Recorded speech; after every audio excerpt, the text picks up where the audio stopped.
Hey everybody, welcome to the stream. We are playing a Company of Fools tonight. It is our Monday Night D&D adventure.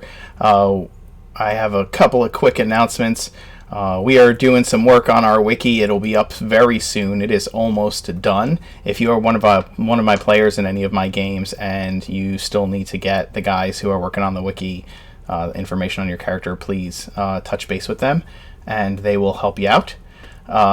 If you haven't been around, just know that we are running a couple of contests right now. Farbo.co, our sponsor, has a prize for us. It is a mystery box of minis. There is a panel down below with a shareable link that links to your Twitch account. You get points for sharing that link, and whoever has the most points by the end of this week will grab a box of mystery minis. In addition to that, the players have basically been trying to get me to dab forever, and I refuse because I hate dabbing. So I have placed a bounty on my head of 200 subscriptions. If I get 200 subscribers by the end of this month, I will dab on camera. We're at 37. So good luck. I set the bar high because I don't want to do it. However, some of the other players have chipped in some amazing prizes to help sweeten the pot. One is an Explorer's Guide to Wildermount. Will be given to the person who gifts the most subs, and also Justin, our player in our Saturday campaign, will give his personal copy of the original Castlevania Symphony of the Night to whoever gifts the most subs. He will give his personal drinking horn with the Skyrim logo on it to whoever is the second top gifter, and he will paint a mini for you if you are the third place top gifter.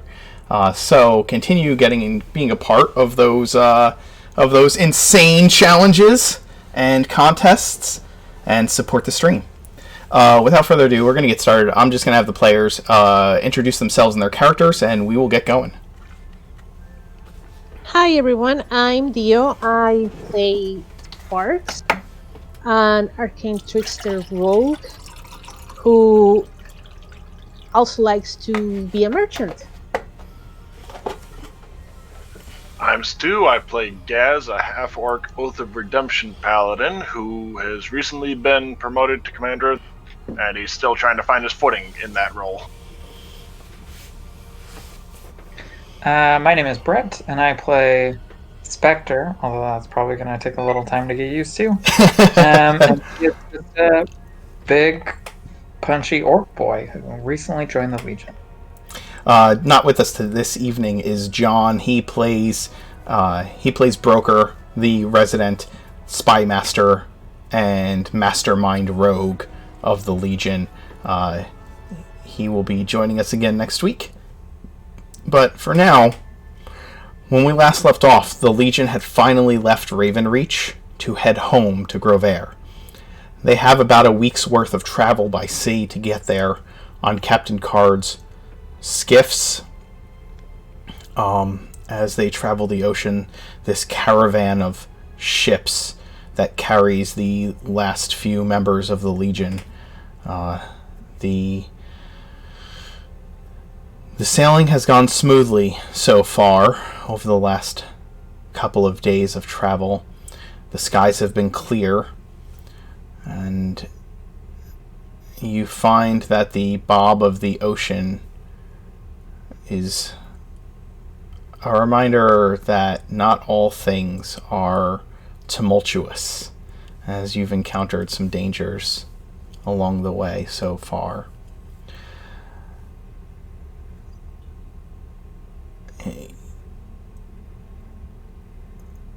You've each had a few interactions aboard the ships. Broker has been spending most of his time studying the tomes provided by Spectre, Lukash's previous acquaintances. He's kind of dug in deep to these books.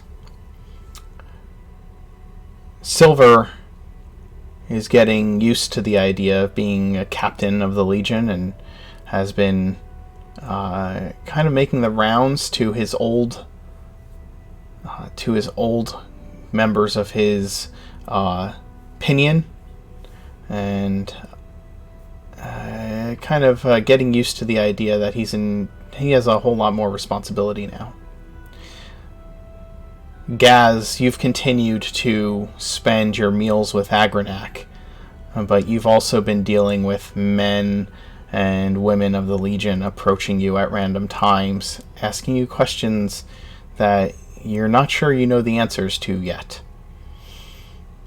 And Spectre, you're still perplexed by Spark's hugging groups, as she has asked you to be a part of them.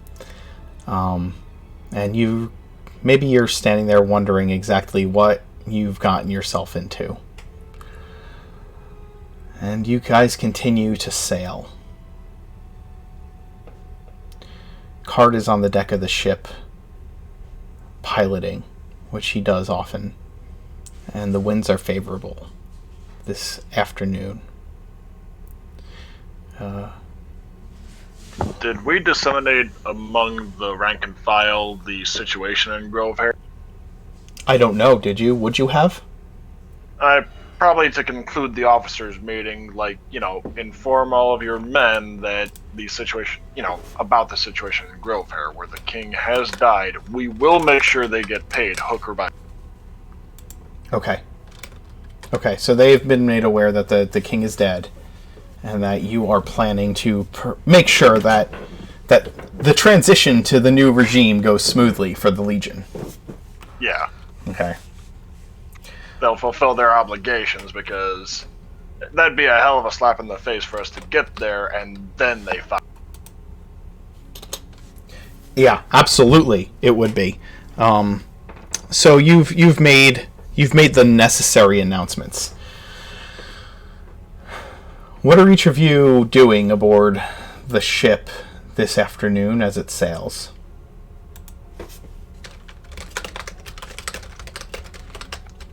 I actually wouldn't mind playing at the we have a little RP channel. I don't know if people that are watching this know that we have like a little personal RP channel that we use amongst ourselves. That's private, and there was like a slight interaction between Spectre and Sparks. I wouldn't mind actually playing that out a little bit.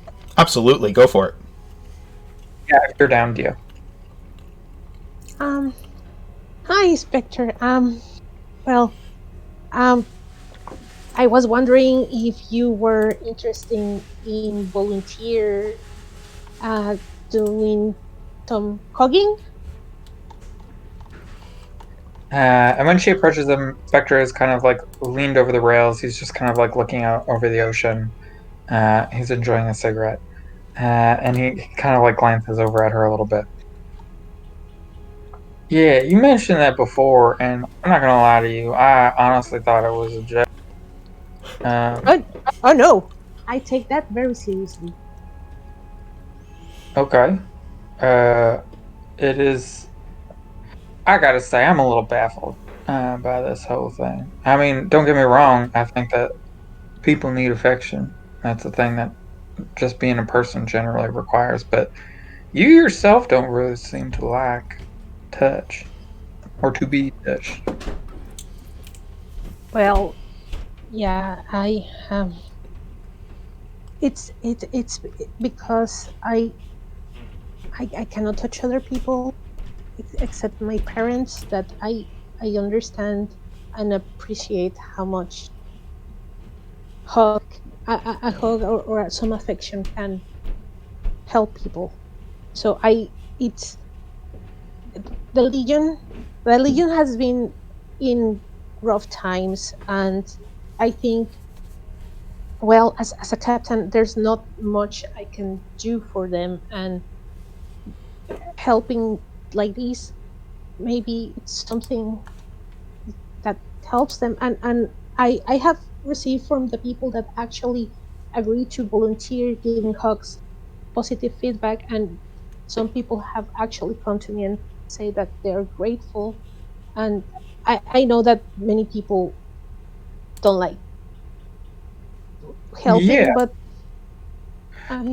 I I do. Again, I do understand um, the benefits of physical contact. I think that's actually wise. It's odd for an army outfit for sure, but I think it's maybe pretty smart. I was just confused as to why the person in the group who doesn't like to be touched is ensuring that other people are getting enough contact. That just seemed odd to me. I mean, I guess I get it. If you can't touch anyone but your parents, you would understand maybe the loneliness of that. But why can't you touch people? uh, I I it it's very complicated. It's very um I have not have a nice past. The if you want the short answer is because I the only people I trust are my parents, that I know that they love me as I am, and everybody else for me is scary. Well, I'm sorry that the people you've encountered in your life haven't given you enough reason to trust. I'm sorry for that. That must be hard. It is I I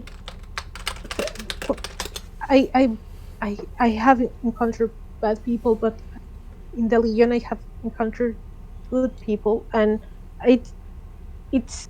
I mean, right now you might not believe it, but I'm. If you ask people that have known me since I entered the Legion, I'm doing pretty well. Like I mean, I'm talking to you. Before, if someone tried to introduce themselves, I would run the other way. So I think I'm doing pretty well, and I'm trying to work towards trying to be a little bit more trustful. And I mean, the other day I think I did some progress, but it's going to take me a while. I hope you don't take this the wrong way, but it I that I don't trust you, but I'm trying to work for it. Yeah, there's no wrong way to take that. When you first meet someone, you shouldn't be expected to trust them. I realize that there's work involved there. You need to put effort into it to win somebody's trust. That's okay by me, and I take no offense. I just hope that eventually we come to a point in which we can trust each other. You, me, and also me trusting you. Yeah, I hope so too. If there's anything I can do to help you with that, let me know. Um, and if you need anything, if you don't want to volunteer, that's fine. And if you ever need a hug, let me know. I won't ask reasons. I will just send someone to you to give you a hug if you need it. Well, if you ever need somebody or you ever come across somebody that needs a hug and there's nobody else around, feel free to send them my way. I'm a Really, big dude. People tend to like that in a hugger. really. Thank you, thank you so much. I will thank you, and I will go like really happy away. Mukesh is gonna kind of like shake his head in bewilderment a little bit as he watches her like skip off, and he'll turn back to the water and just keep kind of staring over the open ocean. As you're staring at the open ocean, you see something in the direction that the ship is headed. There's a dark shape bobbing listlessly on the water in the distance, just on the horizon. Well, I expect that's not going to be good. I'm gonna call out to whoever is supposed to be on watch. Sure. There's a man up on the top of the topmast, and he looks down when you call out. Yeah, Spectre will do the like 2-finger whistle thing to get his attention, and when he looks down, he'll point in the distance to indicate where he saw something. Okay, he looks over. The man pulls out like a spyglass and looks out through it, and then calls down in a language that I always have to keep track of what languages everybody knows. He calls out in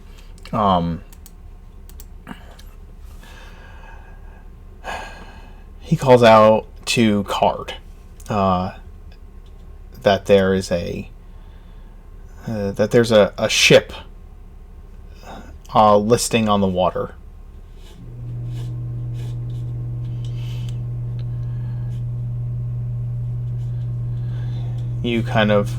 Any of you up on deck overhear this. And he calls down to Card that it looks like it's been badly damaged.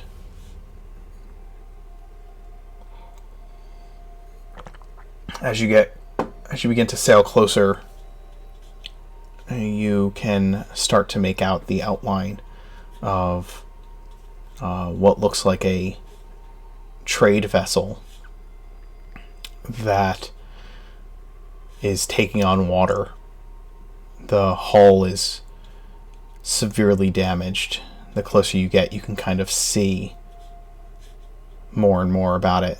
First of all, the mast is completely destroyed, and that's the most obvious and noticeable thing.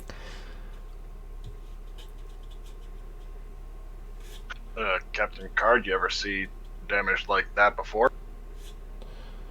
I'll admit I'm not exactly used to sea fight. I've damage like that can come from a storm, or from a sea monster, or from a ship attacking another ship, but this is a trade lane. It is protected by the Genevan Navy. Are there pirates in these parts? Presumably not if it's protected by the Genevan Navy. Yeah, he smirks. If there are trade vessels, there are pirates. Though these ships should be heavily protected. We are less than a day out from Geneva itself. Yeah, navies can protect waters all they want. Pirates get where pirates want to go. He looks out of a spyglass of his own, and as you get closer, there are burn marks on the hull. And the mast is completely gone. Could be chain shot. Perhaps it can do that.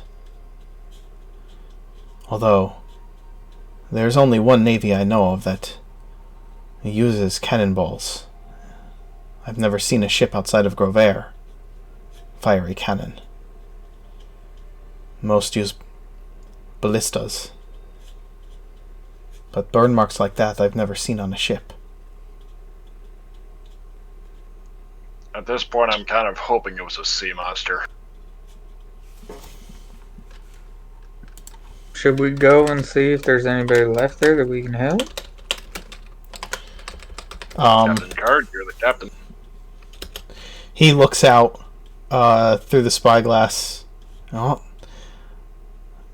you are. My vessels are contracted to you.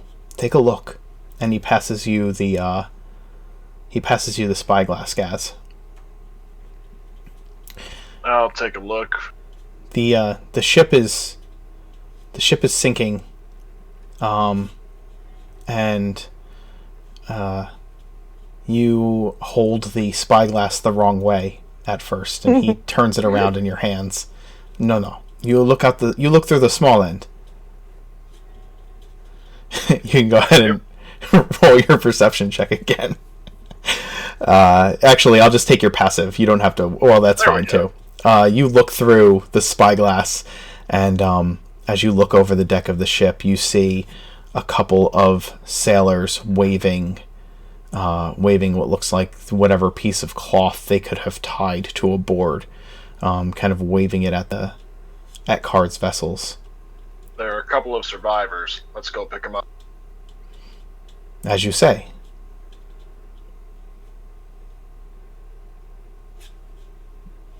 Can I send my raven to investigate? Has the raven seen anything?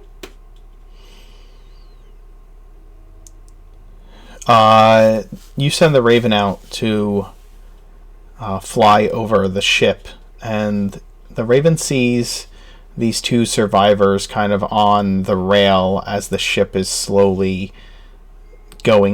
capsizing. I don't know if capsizing is the right word. It's slowly like sinking from the damage it's taken. It continues to take on water. But you see like crates and barrels floating in the water in places, and there's the deck of the ship looks torn apart. Captain, Guys, there's two survivors. Yep, we're heading in. And Captain, out of curiosity, what are the odds that one of the merchant families in Grovhaire might have sold armaments to someone that doesn't have ties to them? From what I know about the Navy, they keep that under lock and key so that they are unchallenged. Well, that's good to know at least. I was kind of worrying about plausible deniability there. Apparently they're not even going for that.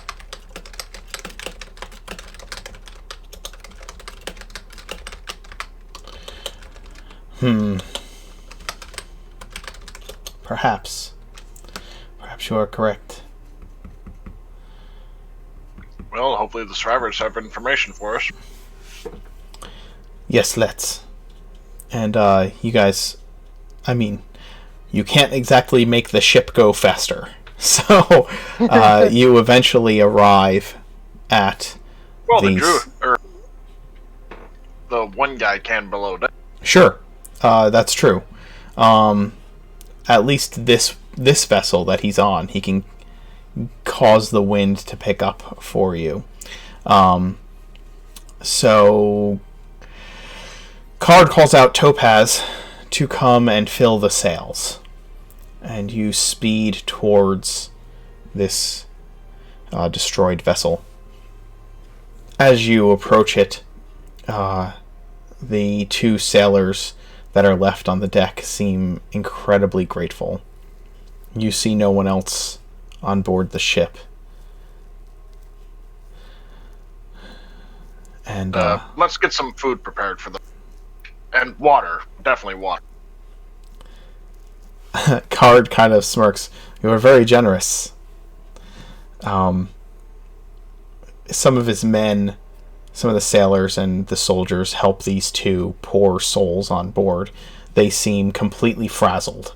And one is limping and has just a board with some wrapped up rags on the end of it tucked under an arm to help him walk.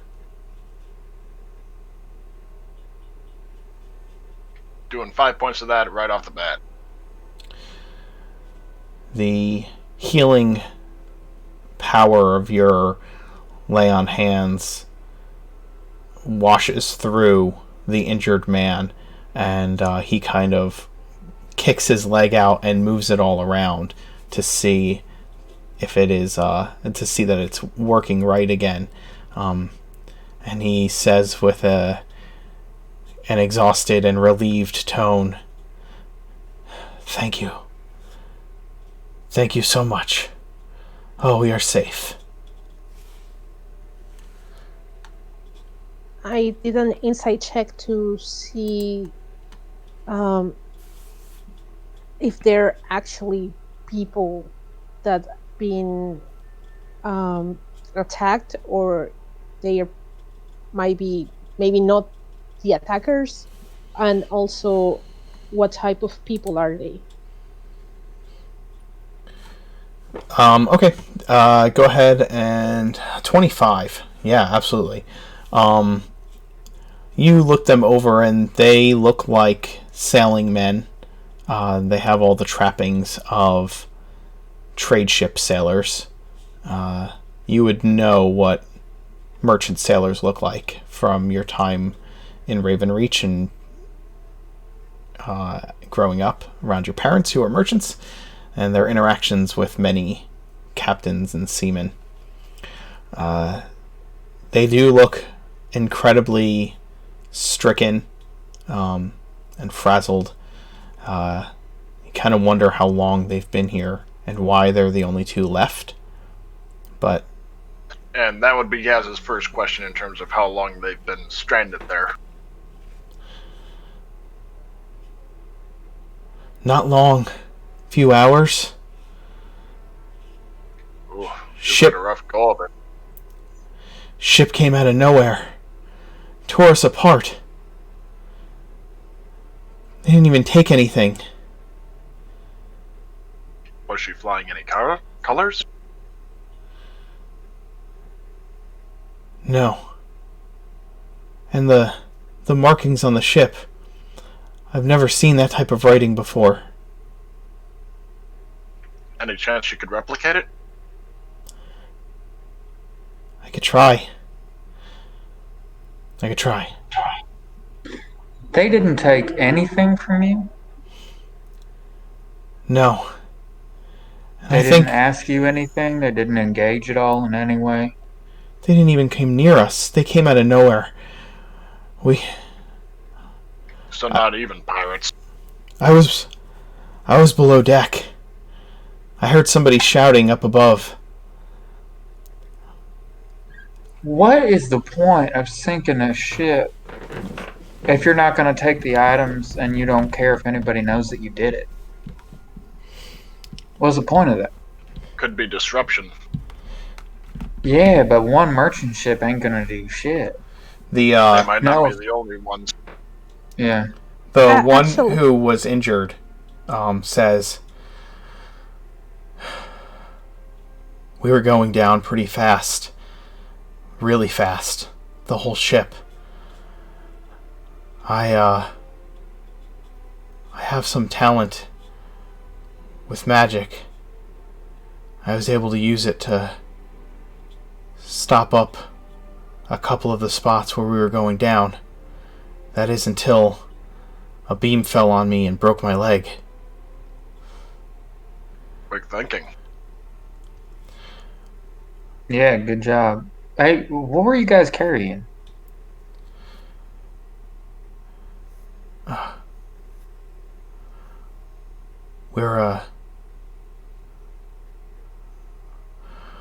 We were carrying provisions from Grovhaire up to Ravenreach. Grains, fruit, oils, standard fare.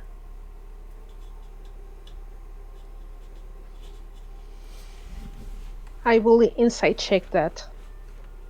Go ahead. They Yeah, seem I to might be, as well, if that's yeah, okay. that's fine. That's fine with me. To see if they're concealing anything. Or if Yeah, there's a they're feeling. outright lying.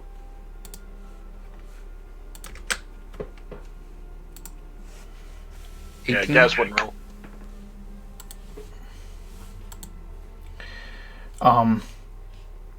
Gaz would what? Wouldn't? Yeah, would not roll. Okay. He's being pretty credible in this case. They seem to be telling the truth. They kind of relate to you exactly what happened. They tell you that they were off shift, that they are a part of the crew that is in the rigging and on watch usually throughout the night, and so they were below decks, on their off-hour shift when suddenly the ship was rocked with fire and metal, that they could hear people shouting up above deck that the ship was sinking fast, and as it was going down, they did what they could below deck to slow the rate of descent, but this ship hit them.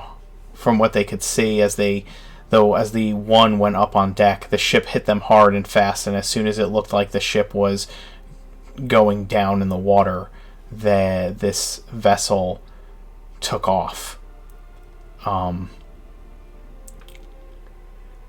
It was a strange vessel. It was a very strange vessel. The vessel had no sails. Okay. Did they have oars? From what they could see, no, it didn't have oars either. Did they have some type of lighting or fire?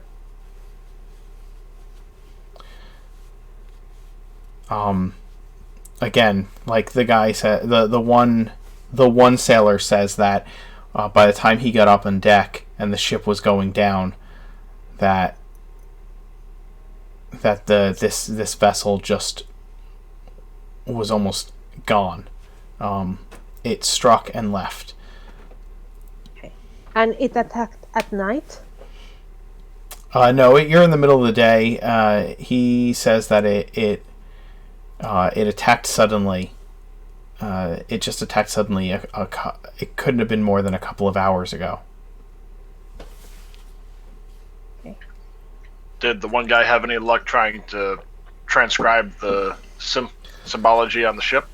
He is trying to transcribe some while you're all talking. Card is listening in and just kind of watching. And they... Don't suppose Captain Card's familiar with ships of that design? He says no, he's never heard anything of that, anything like that in his life. He doesn't understand how a ship could sail without oars or air or wind. Well, what about the ship that we saw in the astral plane? Even that had sails. Okay.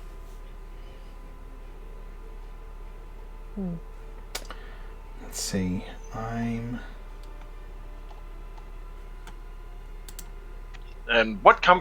I'd ask the two men what company they're from. You know, where it's based, sort of thing. Yeah, they tell you they're from Cornish Trade and Goods out of Grovhaire.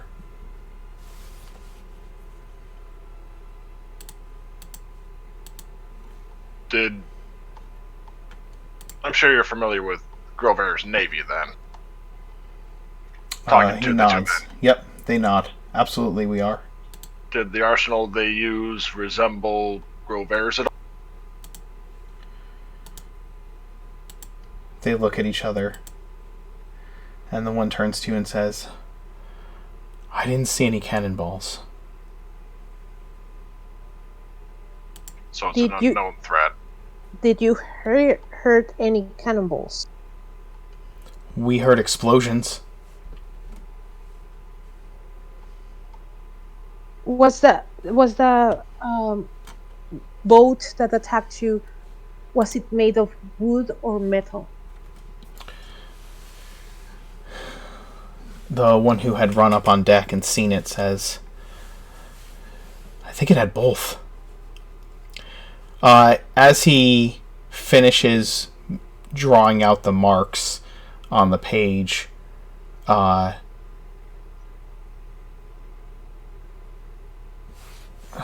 Sparks.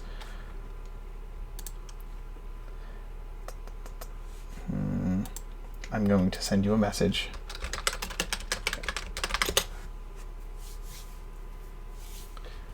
On our Discord.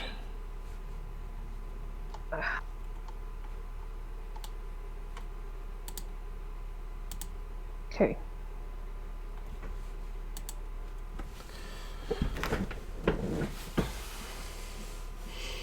Did you get it? Yep. Okay. I sent you something.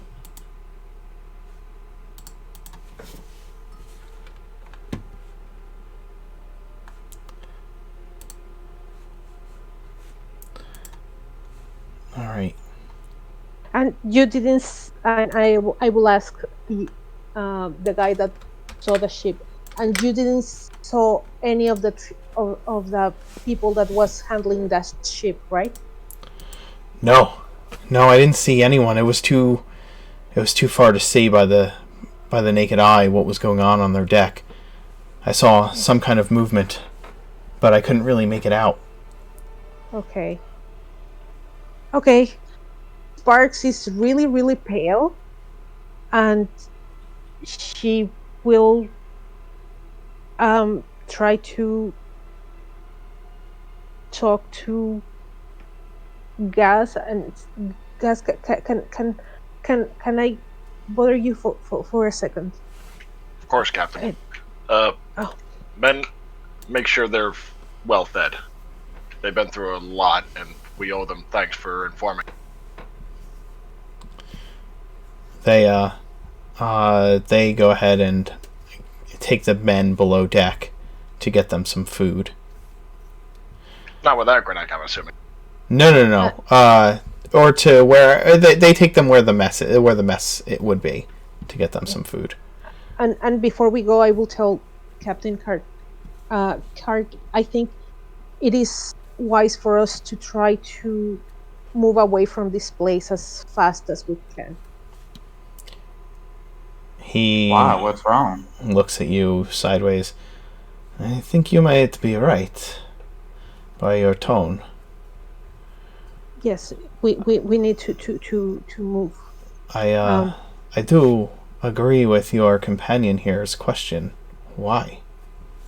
What do you sense? Yeah, I feel like I'm missing something. I recognize that. I recognize that language. It doesn't bode well. I have an inkling of an idea. I think that for the safety of everyone aboard, and considering that I am the captain of this vessel and this entire chain of vessels, it would be important for me to know exactly what you know. I'd say bring the commander in on it. He Okay. does have a point. He's going to be treading these waters quite often. Not only that, but when there's danger like this, you should tell everybody around you. We can't help you prepare if we don't know what's coming. But it's also important not to cause a panic. Yes, that's why I'm trying to avoid. So, Information needs to be disseminated, but if you think it needs to be disseminated in a way that is calm and wise, then perhaps we should go to my quarters and discuss exactly what you have found, but we should do it quickly. I do Yes. not like the idea of leaving my pilot alone on the deck in order to pilot a ship if there is an unknown danger present. Yes. Please, Okay. let us speak of it quickly. So once we arrive there, I will start telling them, okay, I recognize the language. The language is draconic. And that could mean different things. That it says that sea serpent. So it could mean different things. It could be the dragon, or it could be dragonborns, or it could be lizard folk. If this is lizard folk, then I'm not as worried. But I have if it's never dragonborns, known a lizard folk to sail the seven seas with his own vessel. then it's dragonborn or a dragon.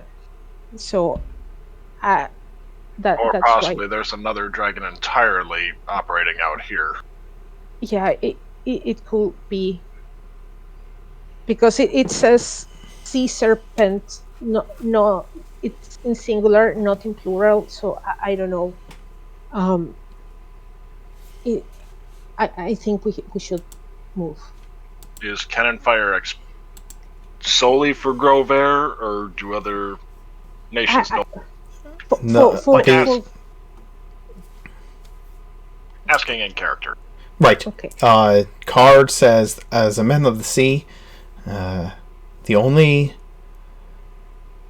city I know of to have the ability to install cannons aboard a ship is Grovhaire, and they are not telling anyone. as far as I know. What worries me is that the Dragonborn have been gone for a lot of thousands, well, at least 1,000 years, and we don't know what type of technology they might have. It might not be cannons, it might be something else, or it might be a ship full of Dragonborns that are wizards or something. So I think we need to leave. And this bothers me because they didn't took anything. It bothers me that this is kind of a message or a political move. It's which is either or is dangerous. Agreed. Yeah, people don't do things for no reason. This was meant to. Although I This think was if you're trying to make a calculated. message of something, like you should. I don't know. I don't think they did. They left it up to a lot of chance that message would ever reach anyone.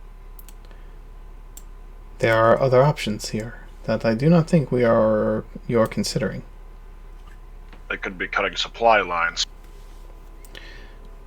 And someone could simply, for example, Sparks, I am unaware of how you understand or know of the Draconic language, but if you know of it, then others might as well. And just because a ship is marked with Draconic does not immediately mean that it belongs to some Draconic enemy, as much as it could belong to a very creative pirate. That's A also hell of a true. lot of creativity. Yes, I think yeah. That it's Draconic. It's not a language that it's easily picked up in a library. So it's difficult to speak it, and it's difficult to read it. So it's either a very, very clever pirate with a lot of resources, or it might be Draconic. I prefer going to the less convoluted of the less convoluted answer. So I think it doesn't matter if it's one or the other. I think what is most important right now is that we don't find out until we are in a better position to be able to find it out. So I think we should leave. We are already on the way away from that vessel that is sinking. Okay. Now the question is, how do we disseminate this information? Because we don't want to cause a panic, but we also don't want to... Especially because this is either someone being extremely blatant or extremely subtle, and it's hard to tell. Do we need to tell anybody other than us? Other than the people standing right here? Maybe the other officers, but Yeah, it will depend, guys. We will need to go because this was a Grovhaire ship, right? So we need to go to check if there's any other ships that have been attacked, and try to find out with other merchants if other ships of other countries have had mysterious disappearances or anything. Because if it's only Grovhaire, then it's an attack. If it's isolation. an isolation attack, and Grovhaire right now doesn't have any.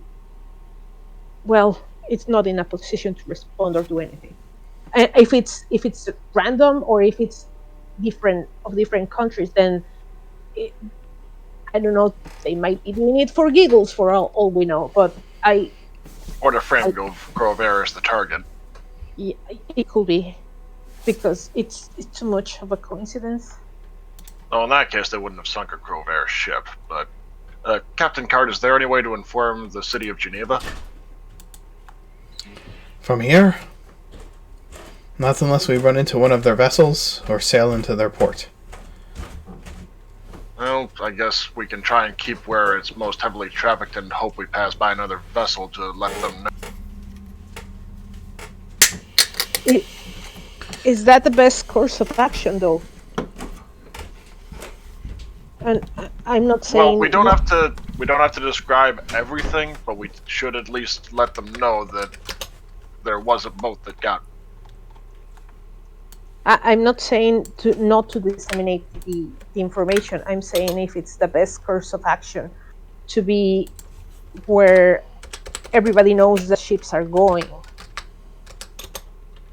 Because these trade routes, and correct me if I'm wrong, Card, but are well known, aren't they? It's common knowledge. We are sailing on the skirts of it, but yes, this is a common trade route. But so, yes. We could dip in far enough to meet one ship and then go back to the skirt. Would that be satisfactory, Sparks? Yeah, okay. I think that could be okay. Unless you a card, because, well, I'm thinking and speaking without sea knowledge. Captain! Captain, get out here! Oh no. Let's get going. You all come out from the captain's quarters. And as you emerge, you see something that you don't know how you ever would have expected to see anything like this. A ship with a smooth surface for a deck emerges from the waves. The draconic writing that was scribed down on the parchment in Sparks' hand matches what is on this vessel's side. Just real quick.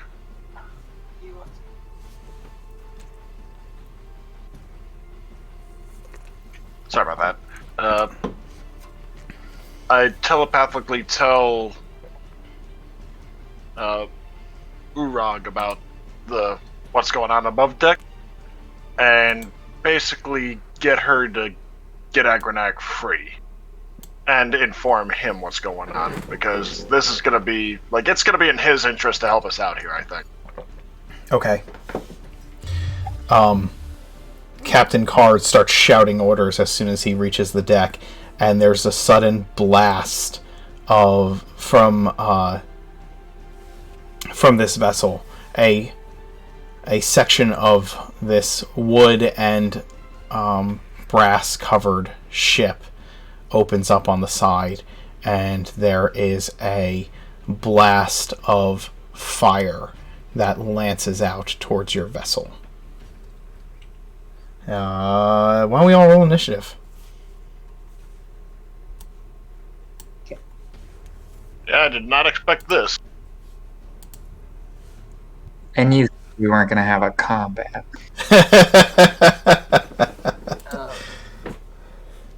Well, I don't think any of us would have expected this type of combat either. I was thinking pirates. Like naval combat, sure, but yeah. Oh, wait. I can't roll initiative. Gotta At click all? your token first. Oh. Okay. It's been a while. Yes, it's been a while. Where's my token? Over to the left. Okay. Okay, see it. Yeah, I put them off to the side. It's rolling in roll 20. Is it? It's rolling in roll 20? In D&D Beyond, sorry. Oh. Gotcha. I don't know why. You know what? Hold on a sec. No. You know what? You should be able to do it just fine.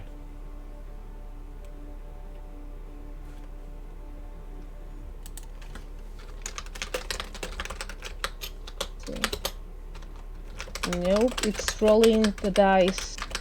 All right, just roll it in D&D in roll 20 then. Okay. what it will be? A D20, right? Yep.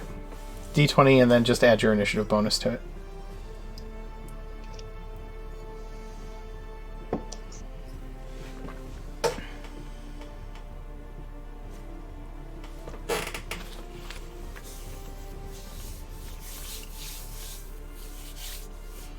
There you go. That's good. Okay. Oh, I'll roll. I don't know. I was able to roll an Arcana before just to see if I could figure out the ship. Yeah, but for some reason your initiative isn't coming up. That's weird. I know. All right. And yours is a 16.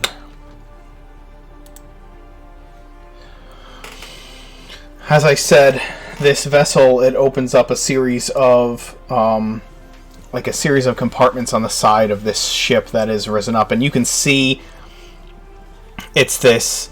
This ship is about 1.5 times the size of Card's vessel. But remember, he has like 4 or so caravan ships, and this is about 1.5 times the size of one of his ships. It is the surface of this ship is smooth, and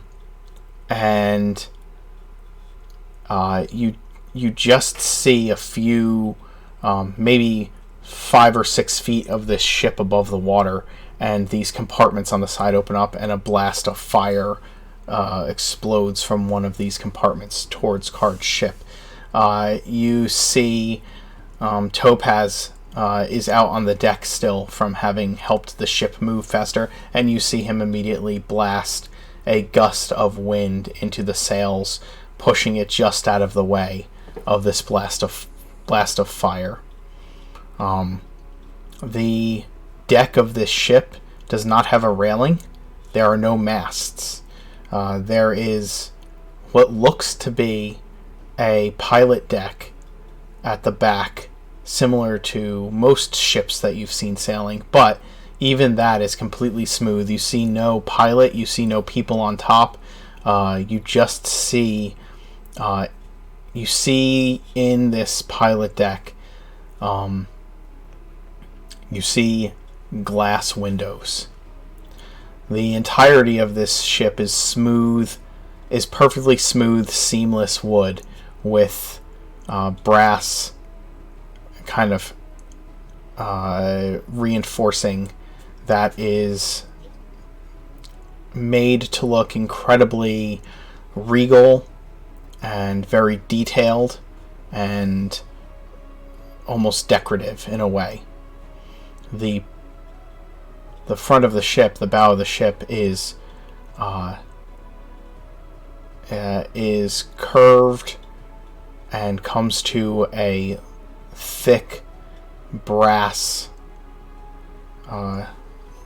what looks like brass, not figurehead, but just a powerful bow that is capped off with this thick brass plating.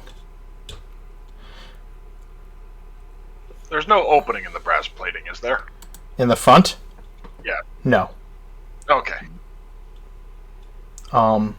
The ship seems to, you see, as you look at it, you see the back of the ship, you see water is just kind of like being churned from somewhere below the surface of the water into a wake behind the ship.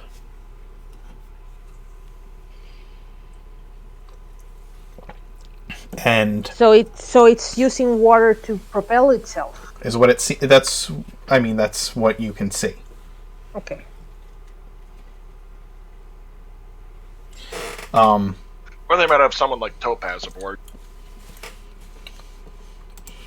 But it lets out a blast of fire, and Card's ship definitely maneuvers out of the way of the blast because of Topaz's quick response. How far is the ship from us? It is probably fairly close, within, I'm going to say within 20 feet. Ooh. Like, it popped up right on your right on right up next to your ship. It just like emerged from the waves, like from below the surface of the water. Okay. Actually, that's great. Give me Okay. strong like Captain Nemo vibes. Yeah, spelt out a quick order or two. What's that? Yeah, absolutely. And Sparks, it's your action whenever you are ready to take it. So. And Gaz is going to command that any soldier that can't shoot a bow well, get around Topaz. Keep them. Anyone that can fire a bow, focus fire on those windows. Nice. Card ships have no weapons. You know that from the last time it was attacked. But they can still have bows that we... They do, yeah. Your men have bows, absolutely. Okay. Your men begin to move in accordance with your orders. Sparks? Yes, I will, because it's 20 feet from us and it has brass. You said that there's brass, right? Yeah. There's brass-colored metal and reinforcing it. And the brass is kind of protecting the wood, and it kind of goes inside the ship, kind of. It's like reinforced. It's reinforced parts of the ship, right? Okay, is the brass where is the cabin made of brass? I love what you're thinking right now. I think I know what you're thinking. Let me see if I could find a suitable image to what I imagine this thing to look like. But yeah, we'll say that the deck of the ship is wood, like I said, wood reinforced with brass. Okay. So, because I'm hoping there's people touching brass or standing in brass, I will use my breath weapon. Interesting. Okay. Nice damage, too. Is I'm it? assuming she's making a hand gesture or something? Yeah, I will like, don't look at me. I'm doing this. Probably guys will know exactly what's going on. Oh, you did ask in that conversation. Yes, so, don't look at me. Okay. You use your breath weapon, and you're trying to hit which part of the ship? Whatever's closest? Whatever's closest, and I can assume might have people and have brass. And if there's like a place where brass can go along the way, then probably there.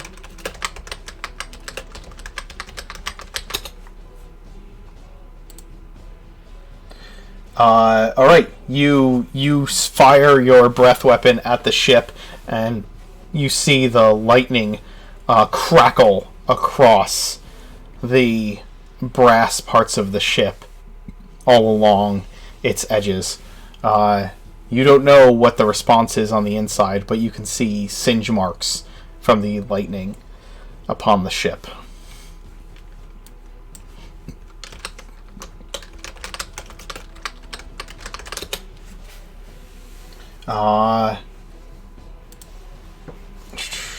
Lukash, what do you want to do?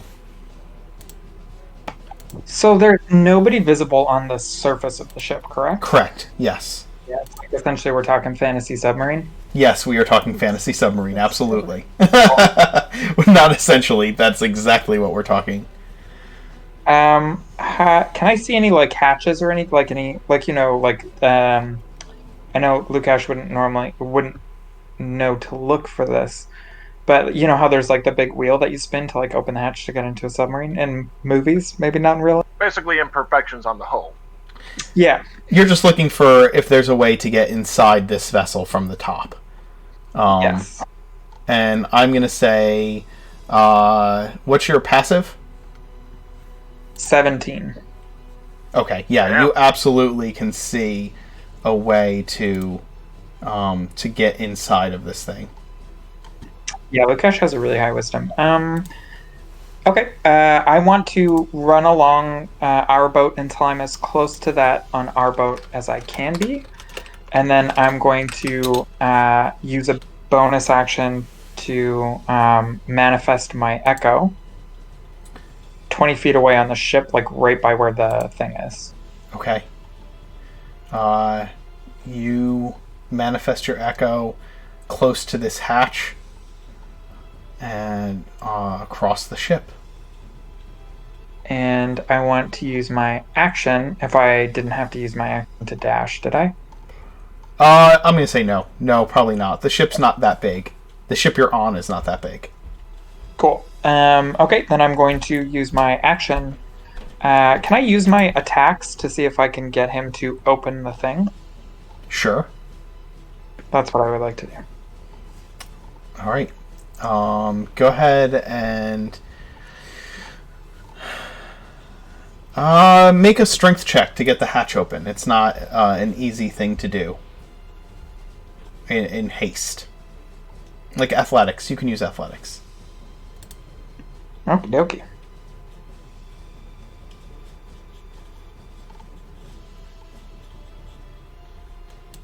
It's just a 15.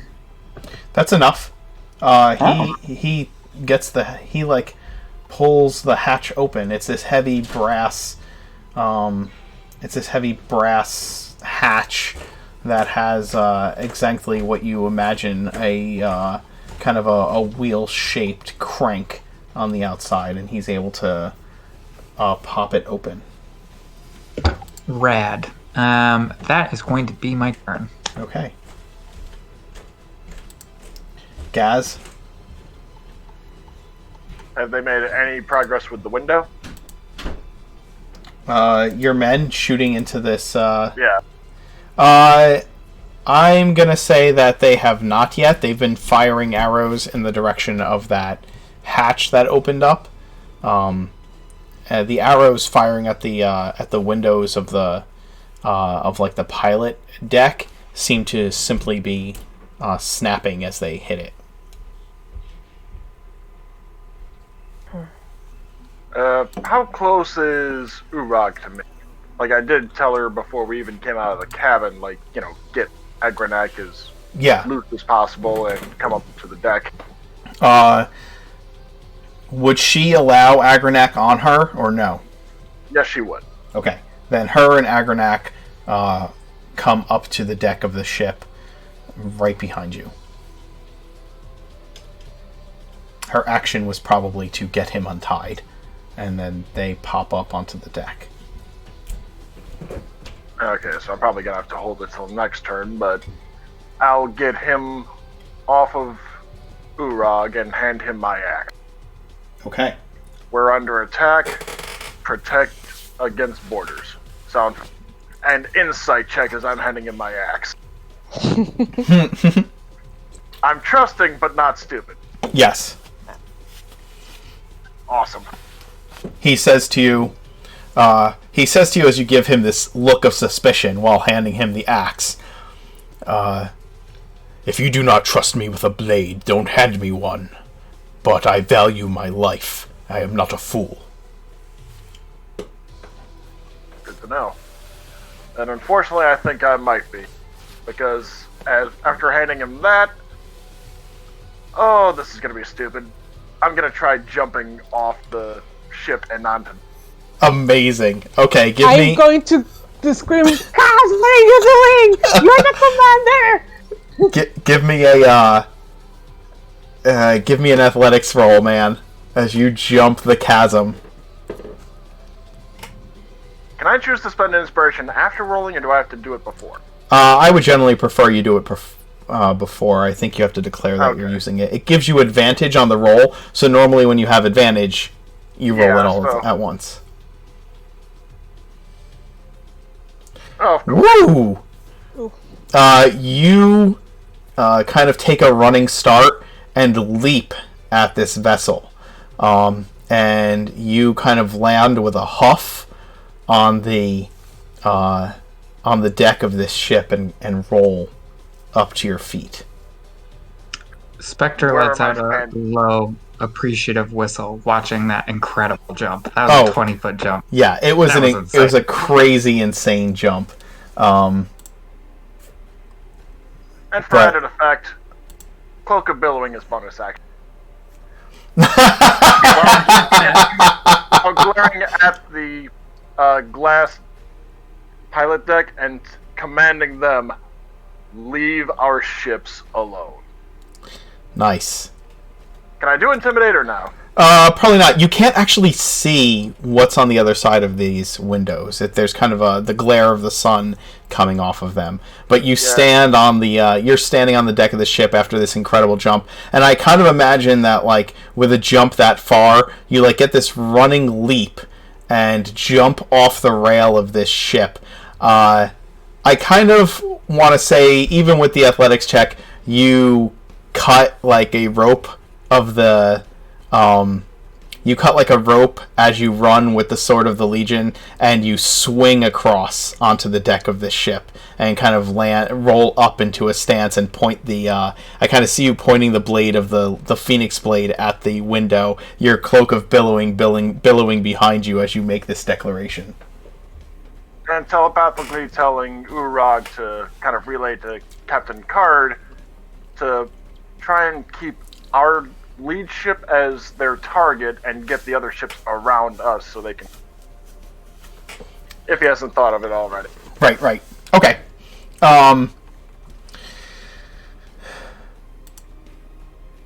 As you have the hatch open, Gaz, and let's Spectre. move this. Yes.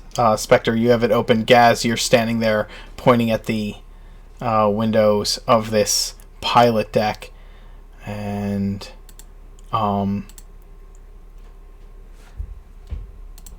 soldiers. Did I actually take an action? What's that? I don't think I took an action, did I? I think that the jump qualifies as your as your action. fair enough. Yeah. We're gonna say that.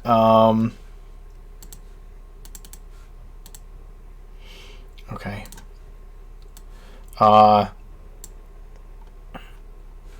You stand there. You stand there on the deck, and Lukash, as you look down the hatch, creatures start climbing out of the hatch. They're wearing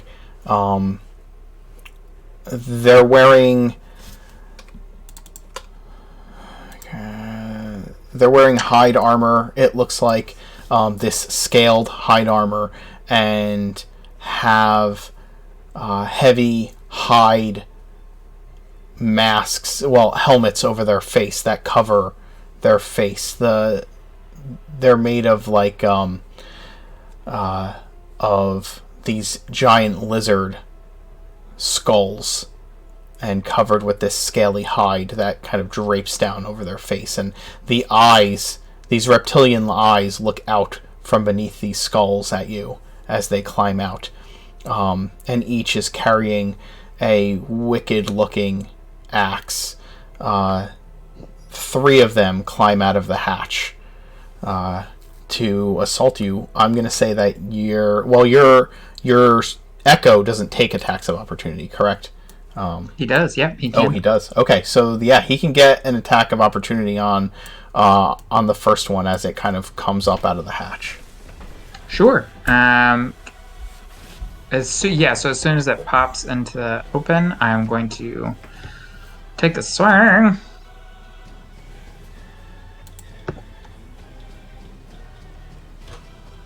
Whew! That'll hit hard. That'll probably do it, yeah. And when I take attacks of opportunity at people, because I have the Sentinel feat, I reduce their movement to 0, so he cannot get out of the way for the others to come aboard. Nice. So he's kind of stuck at the top of this hatch, having been struck, and is just holding up. He's like holding up his this huge axe, trying to block the blows of your Echo. sparks. Do I see them? Do I know if they're Dragonborn? I mean, you just see this hulking figure that is wearing a like hide armor that covers its face and features. Okay. And the hatch is not to one side; it's on top, right? It's on top, yeah. Yeah. There's still this. At the same time as they come up, another elemental blast of fire slams out of it, out of this vessel. I'm just gonna make a roll to see if it hits the ship. But it kind of shoots out of this vessel. But once again, the card knows his business and maneuvers out of the way of this blast of fire. How far is Gas from the windows? I'm gonna say he's about 15 feet from the windows. Okay, I will use Firebolt on the windows. Okay, roll to hit.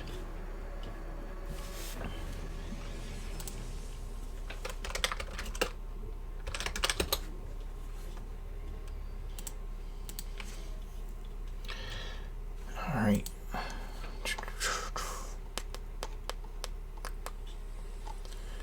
Looking at the ship.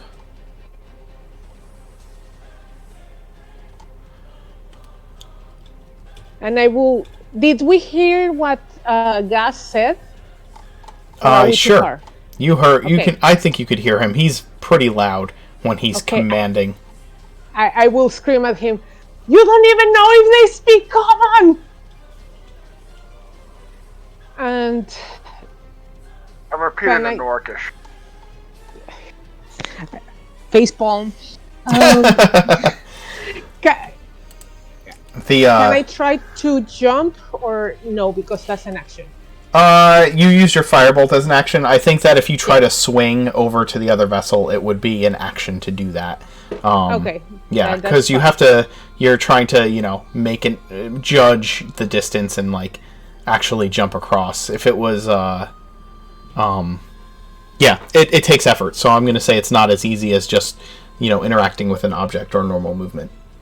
Okay, then it's fine. I do that. Did my attack did anything? It splashed against the windows. But the windows didn't crack. No, you see scorch marks on them, but it doesn't seem to have done much to them Anything. otherwise. Okay. Yeah. Fair enough. Gaz, or not Gaz. Lukash. Why am I doing that? Too many half orcs. Half-orcs. Too many half orcs. Not all half orcs are the same. I know. Not all half works out the same. Okay, so I'm going to use my bonus action to swap spot with my Echo. I'm completely shocked.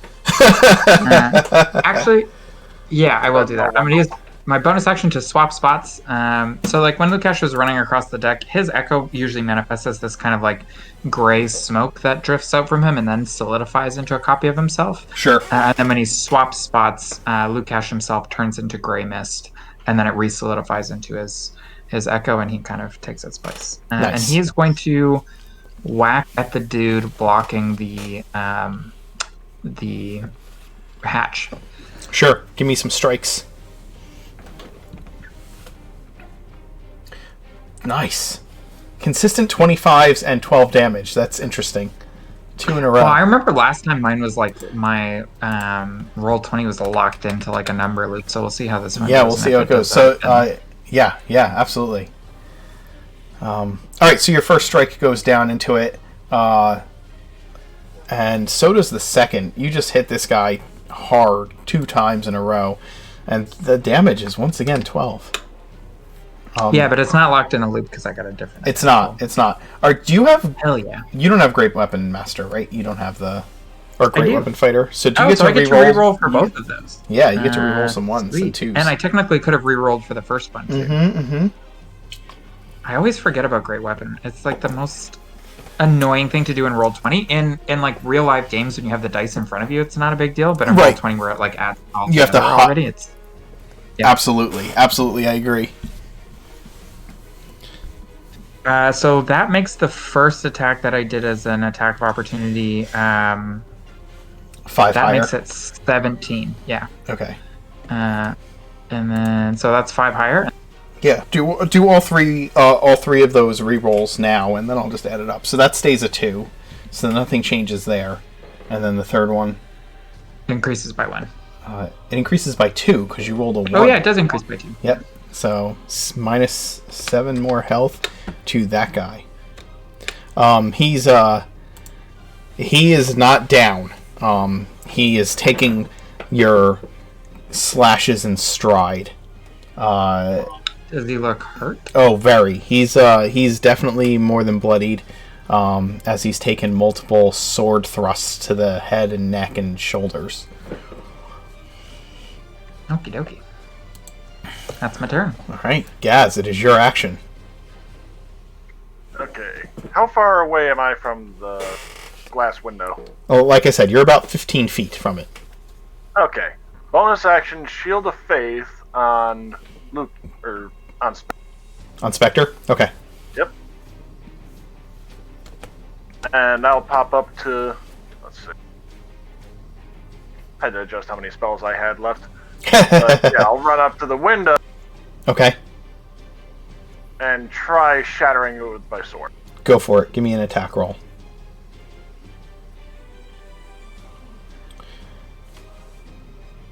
All right. And I'm assuming that connects. Oh, it definitely connects, yes.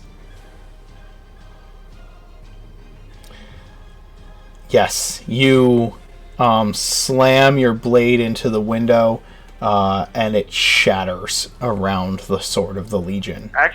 Actually, my idea, I stab it through the window, and the Divine Smite shatters it around. Perfect. Absolutely. Super rad. Yeah, very cool. There, inside of that little area, are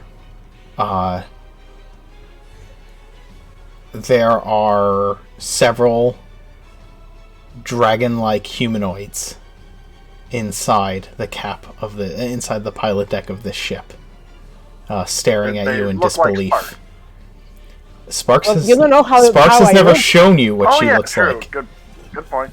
Yeah. And I'll bellow out, fire on the command deck, and kind of drop to one knee sort of thing. Okay. The men are going to launch arrows into the command deck, and you see these. You see one of these creatures, as the arrows come down, start raining down into this hole. Some of them almost hitting you and kind of bouncing off of your armor. You see one of these creatures step up into the window and blast fire out of its mouth, consuming the arrows that are coming towards the window. Oh, at least it didn't do it on me. I will scream in Draconic, please stop!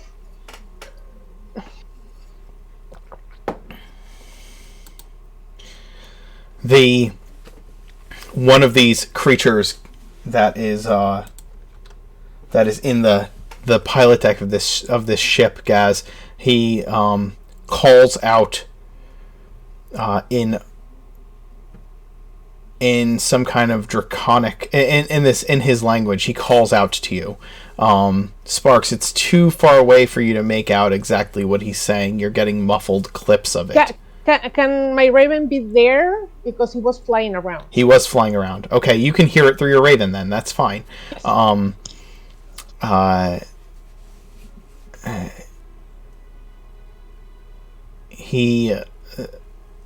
You hear him say, where is it? Notes.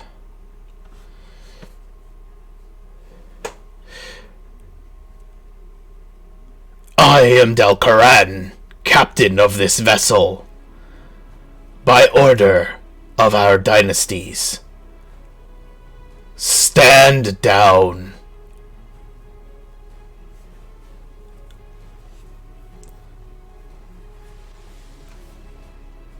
That's what you hear through your raven.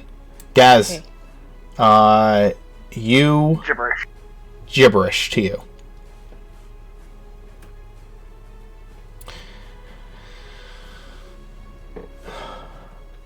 The Dragonborn that are coming out of the hatch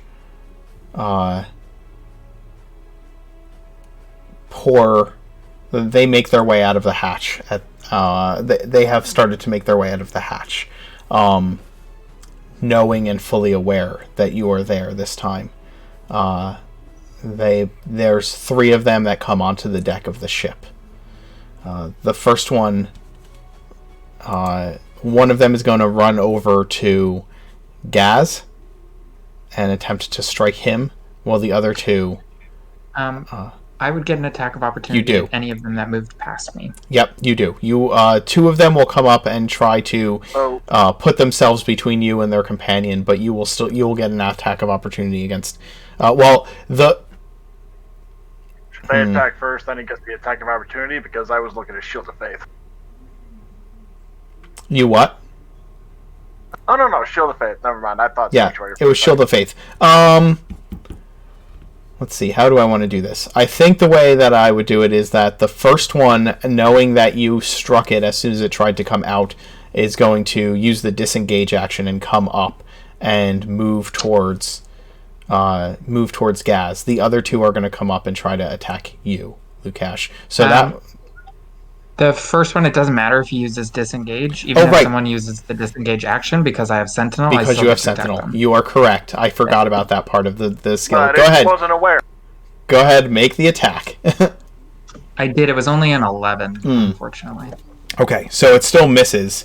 The other 2 are going to come up and attack you then. I'm sorry I don't have a map of this vessel, but it's surprisingly hard to find... Theater of the Mind. Yeah, it's surprisingly hard to find combat maps of submarines in D&D. I can't imagine why. Let's see. They're gonna strike at you, and they are going to both recklessly attack against you, Lukash. So, first one is a 20 to hit. That'll do it. 7 damage. The second one is a 24 to hit. And you'll take 14 damage. Okie dokie. So 21 in total, yeah? Yes, that is correct. Sparks. You see these creatures on the vessel of the ship. You don't see the Dragonborn within it, but you heard the Draconic language spoken, something you have not heard in a very, very, very long time. Sparks is going to jump into the ship, or try to jump into the ship. All right, give me an athletics roll to see if you can successfully swing across on the same rope that was used by your commander.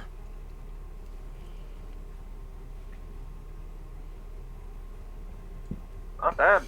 Not bad at all. You swing across, and you kind of just barely land on the edge of the deck of the opposing vessel. I will scream in Draconic, "Mighty son of dragons, please, I don't want to fight you. Let us speak, for our dynasties are mighty." What are you saying, Sparks? Sparks is speaking the same language that those guys were speaking. I'm trying to parlay. Asking in character. I know that. I'm trying to parlay. I think they just want to kill us, Sparks. Stab one of them. We don't know that! What did he say? He said that by order of our dynasties, we should stop. What did the dragon said? Well, the Dragonborn. He declared his name and declared by the dynasties. He said that he was Captain Dalcaran, and a captain of this vessel, and by the order of his dynasties, stand down. He asked us to stand down. I just kind of look at the guys attacking Spectre, and they have to stand down. Actually, did the ship attack ours that turn? Yeah. It did. Surfaced and attacked Okay. without saying anything. Yep, it has surfaced and attacked with no... No, I meant like, did they attack that turn after he had told us to stand? Did I attack that turn? I don't believe so. No. No, they didn't. Then that was actually my misstep. So they would have attacked again with their flame, with these flaming. This time, lightning shoots out of the side of the vessel. And I'm going to say it actually strikes Card's ship this time and rocks the vessel. There are places where it is now on fire. How are the other ships doing? The other ships have either backed off far enough to like stay out of range of those weapons, or sailed up around the lead ship so that they can also try to like fire arrows if they can. While staying far enough. It's hard because they are trying to like maneuver around Card's primary vessel to keep so that it doesn't get blocked in, right? Yep. So yeah, they're trying to stay out of range while also doing what they can to help. And it is Spectre. It is your action. Yeah, I'm going to use a... So all three of them are on deck, correct? Yes, one is over by Gaz, about I'd say probably 20 feet from you, between these two attackers in front of you. You'd have to get past them to get to the one that's by Gaz. Yeah, Gaz is a big boy. I think he's got it. That's the really hurt one too, right? It is the really hurt one, yep. Okay, I'm going to manifest my echo behind just one of the dudes that's standing right in front of me. Sure. And I'm going to take my 2 attack against him, and then I'm going to use one of my Unleash Incarnation to have my Echo make an attack as well. So 3 full attacks. 3 full attacks. And I have advantage because he recklessed me. Yes, you do.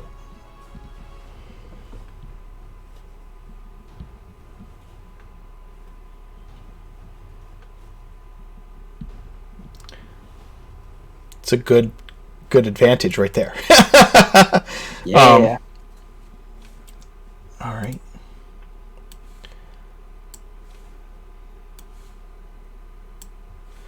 The first one absolutely hits. Let's see. There's 3 guys on deck here. First one hits. Second one hits. I get to reroll both the d6s on that one. Yes, you do.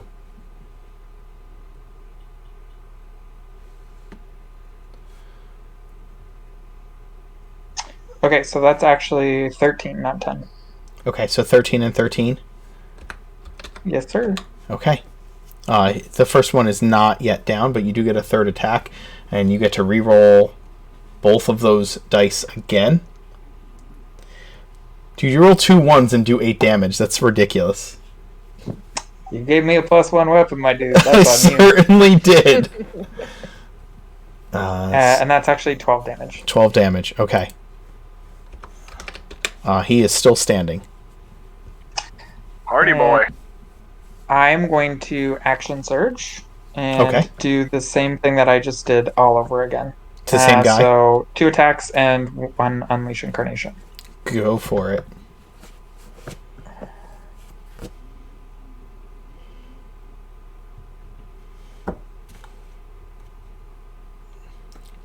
You get to reroll one of those dice.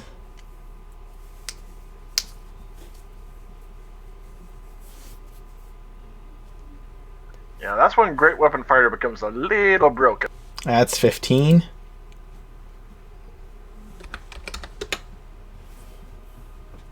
Second attack. The second attack puts him on the ground. So you strike this creature 5 times. Just slash. Yeah, and I like to think it's like him and his echo working in tandem. So like Mhm. Lukash goes high and the echo goes low, and then the echo goes high and Lukash goes low, and then the echo kind of like pierces him through the back to hold him in place, and then Lukash just takes his head off. Nice. You take his head off, and it rolls on the deck. And as it does, this huge lizard skull kind of hide helmet rolls off of the creature's head, and you see like a human draconic looking face staring back up at you. Nothing you've ever seen before. And I still get one attack, which I will make against the one who is still hitting. Mm-hmm. You do indeed.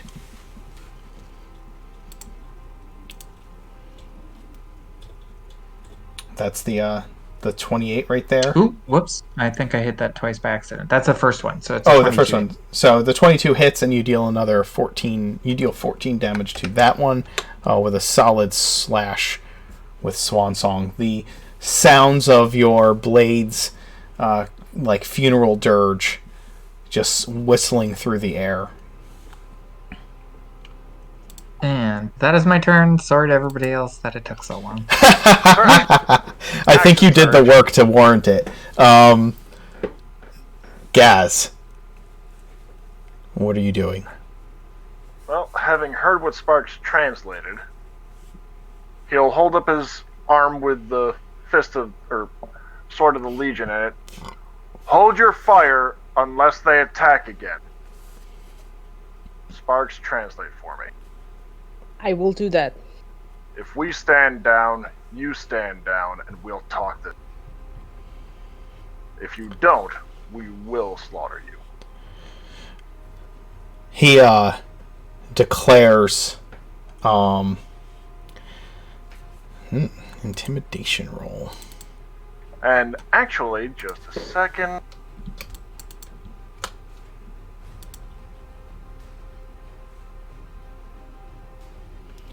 Use your channel divinity. Oh, charisma persuasion, so never mind. Yeah, it's not persuasion. You're trying to intimidate him into cowing, right? You're not trying to convince him that he should back down. Essentially, like, they attacked first, and they attacked an unarmed trading vessel, so yeah. Okay. And I'm assuming the intimidation is my action this turn, right? Yes, it will be.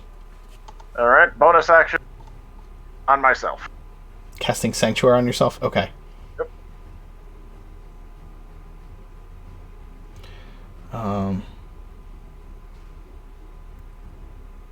Alright. The one who seems to be in charge speaks out.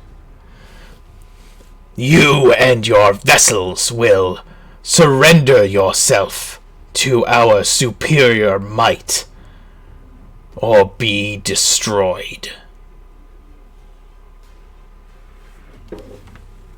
Well, I translate that. well, With heavy heart. Loose! And he'll kind of duck down again.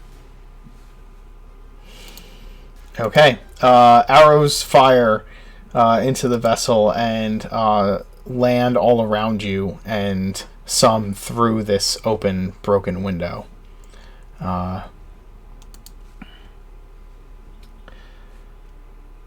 The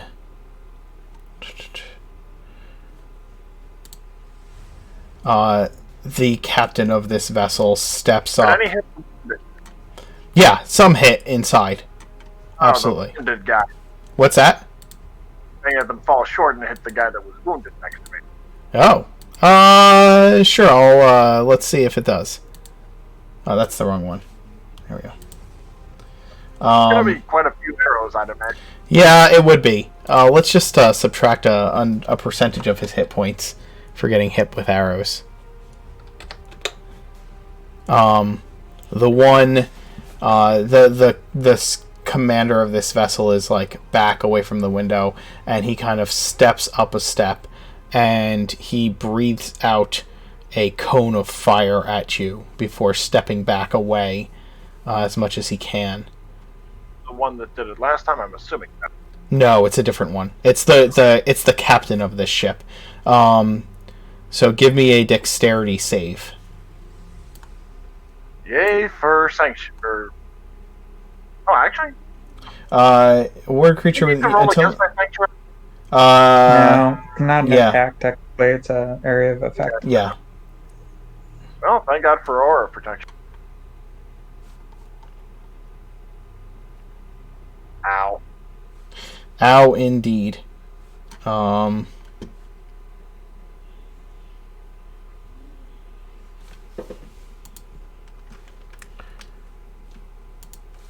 You're gonna take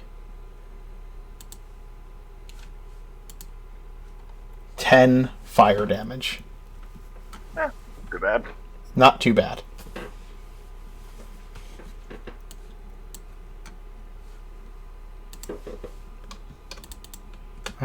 Oh, you know what? Hold on, let me see.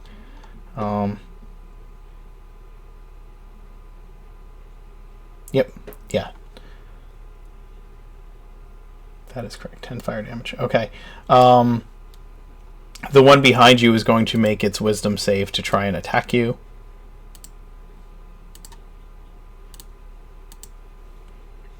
And Actually, fail. what the... Nice. Yep. 7 is not going to make it so that it can attack you, I'm sure. Yeah. 15. The one on you, Lukash, is going to recklessly strike you with its axe. 16 Bad to hit? idea, homie. I know. 16 does not hit. Okay. And he will miss. He misses, and he's just kind of circling around you, trying to keep your eyes on him. Sparks? Okay. Can I see inside the where the captain is? Yeah, you absolutely can at this point. Okay, so I'm going to use sleep and trying to concentrate it on him, but it also covers 20 feet, I think. Okay. Oh, you don't have to attack the vessel. Card ship gets hit for more fire damage, and you see that more of the ship is burning. There are men rushing around trying to put out the fires, but it is taking more and more damage.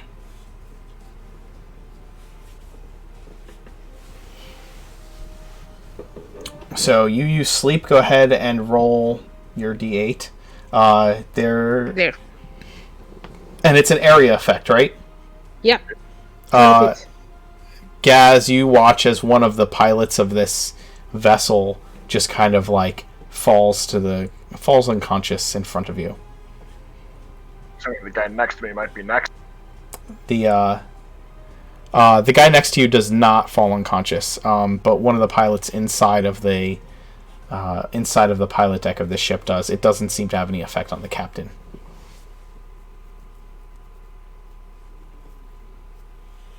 I will tell the captain, please stop. You cannot be the superior race if you're dead.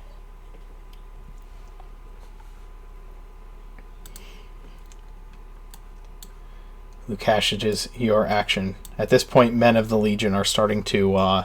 some of the men of the Legion are starting to swing onto this vessel as well to give you support. Yeah, I'm just going to try and finish up the dude in front of me. Sure.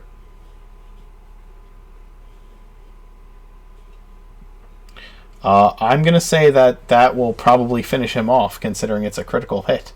You get to... Yeah, I think I would get to re-roll a couple of those. Well, yeah, absolutely. One of them. Normally I give like full damage plus your additional rolls. So...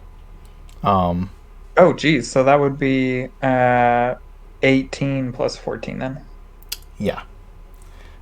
So that guy takes 18...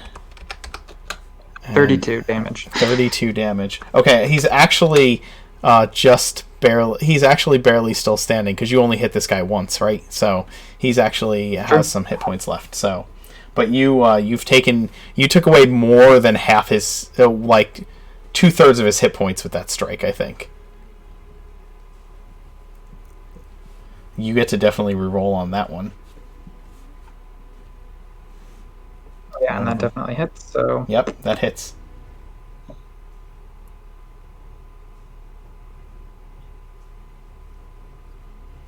okay, so that's an extra 3, so that's 15. 15. He goes down with the last strike. And then I would like to use my bonus action to second wind. Okay. So he's just gonna like really quickly and efficiently dispatch this guy. I guess the specter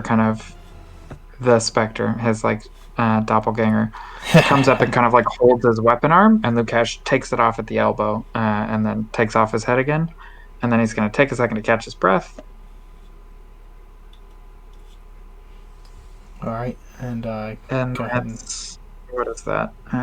Plus my level, which is 6, so I gain 14 hit points back. Nice. And then I'm gonna rush towards where Gaz is. Okay. You rush towards Gaz, and Gaz, it is your action. How many are in the command deck at the moment? What's that? How many are left within the command deck? I know I've got the one technically in the command. There's one other pilot and the captain.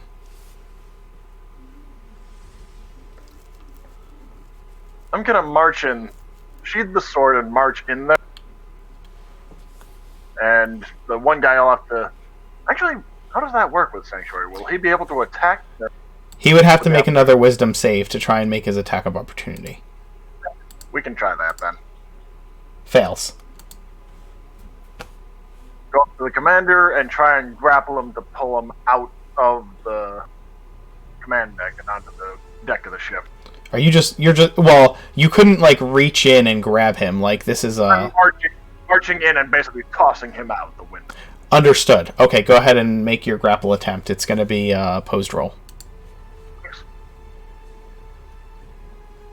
Athletics check or? Yes, athletics check.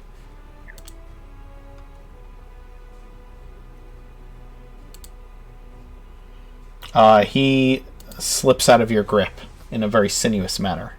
You attempt to grapple him, and he is hard to get a hold of. The scales, man, they're slippery. I'm looking through my list to see what else I can maybe. Well, that's an attack action to make a grapple. Yeah. Well, I'm looking at like bonus actions. Sure. Like... Go for it. Actually, was Lukash close? Oh yeah, he's already got magic weapon. Never mind. He does have a magic weapon. That's it for that turn then. Okay. Either stand down or I'll make you stand down. And I translate.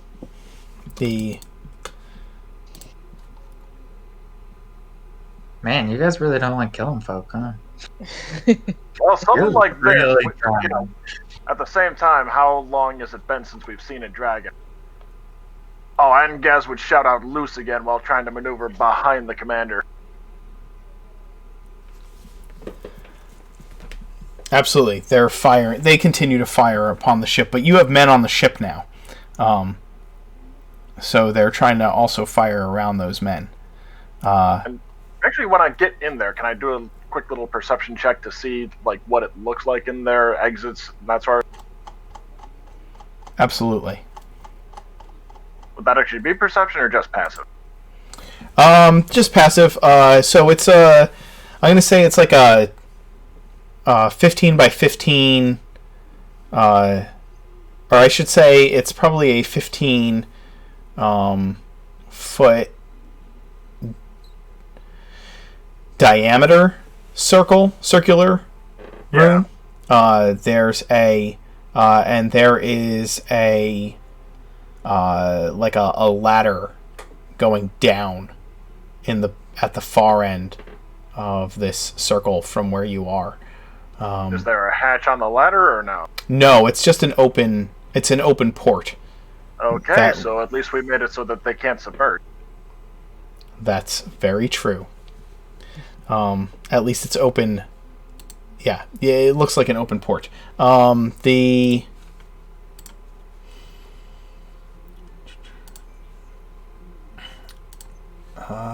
Let's see. The captain of this vessel is going to make an action, but in the meantime, there's the one guy left on deck, and he's going to turn towards Lukash and attempt to attack now that you've run up to where Gaz was. He makes a regular attack against you. It is a 22 to hit and would deal 7 slashing damage. How close is Lukash to me? He's outside the window now. Okay, in which case...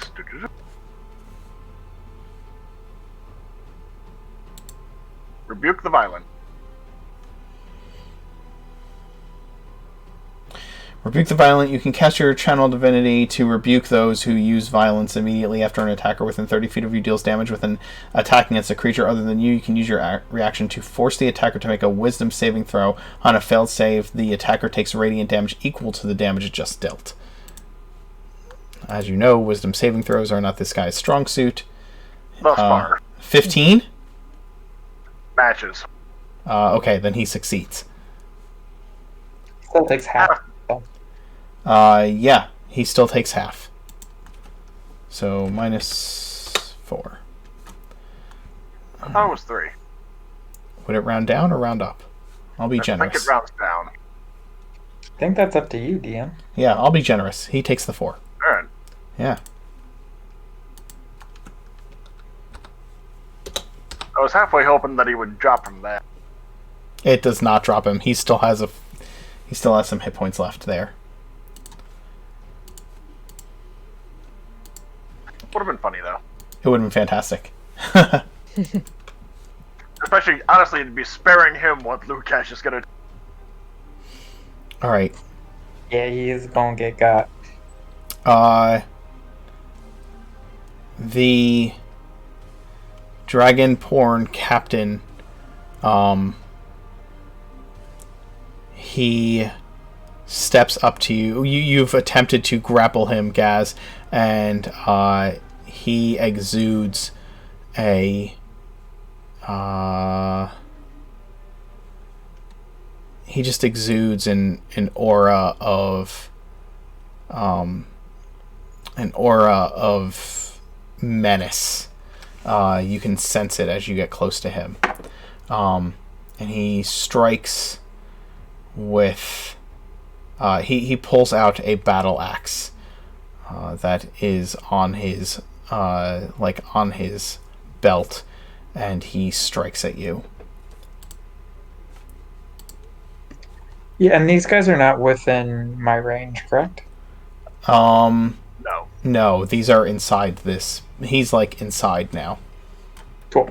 The first one is a 24 to hit.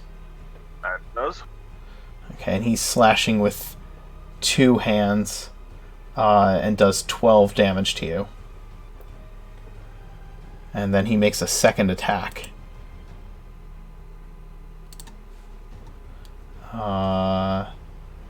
13 to hit this time, though. Nope. Okay. Alright, and the ship is going to continue to fire blasts of fire at the opposing vessel. This time they are unable to breach the hull of Card's ship. And Sparks, it is your action. Seeing the stubbornness of this guy, I'm going to use Ice Knife on him. Okay.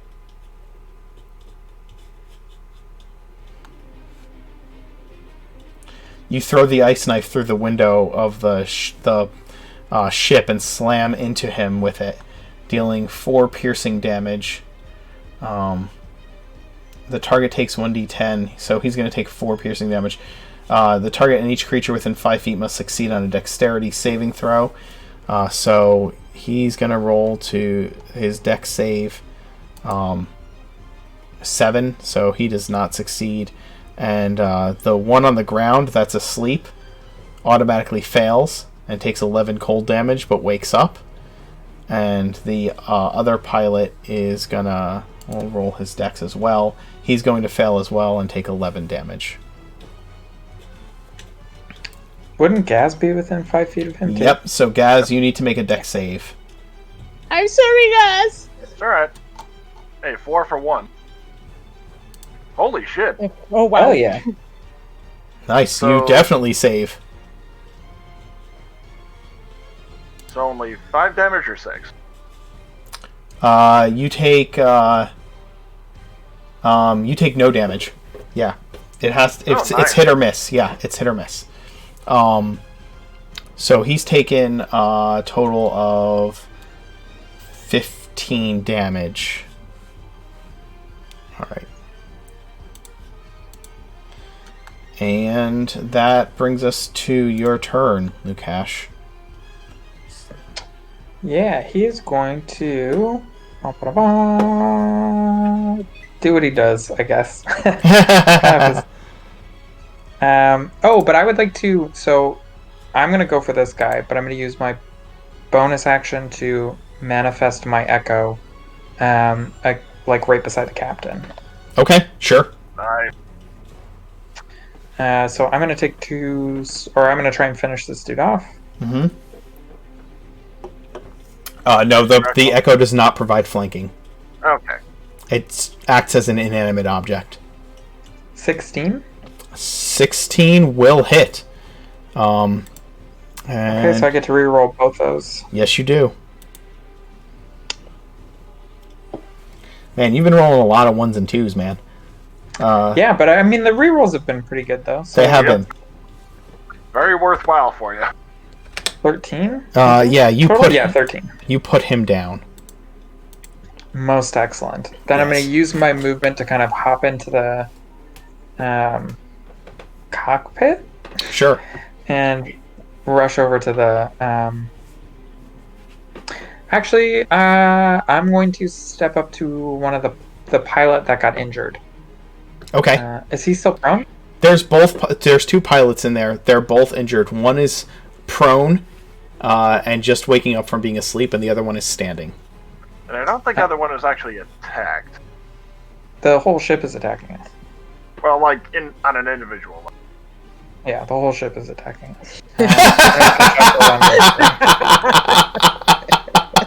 You guys are like, please, we could be friends, I promise. They sunk a ship without saying anything to them at all, tried to do the same thing to us, and then you guys have tried repeatedly to talk them down, and all they're doing is trying to kill us.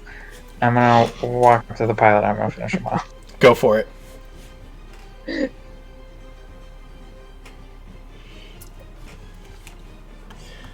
I'm going to tell you that whether you re-roll those or not, you are going to finish off the pilot. Yeah, so Lukash finishes off the one pilot, and then he's gonna use his Unleash Incarnation to attack the captain. Go for it.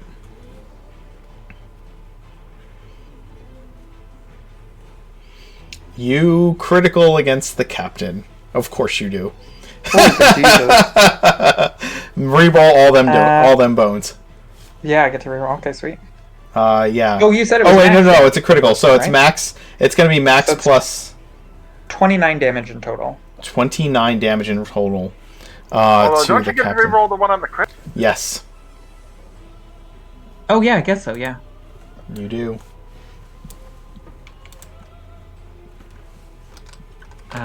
So 32 damage. Damn. Holy crap! 32 damage. Jesus. And then Lukash is gonna hook a thumb over his shoulder at Dima, or sorry, not Dio, at Spark, and go, what she said.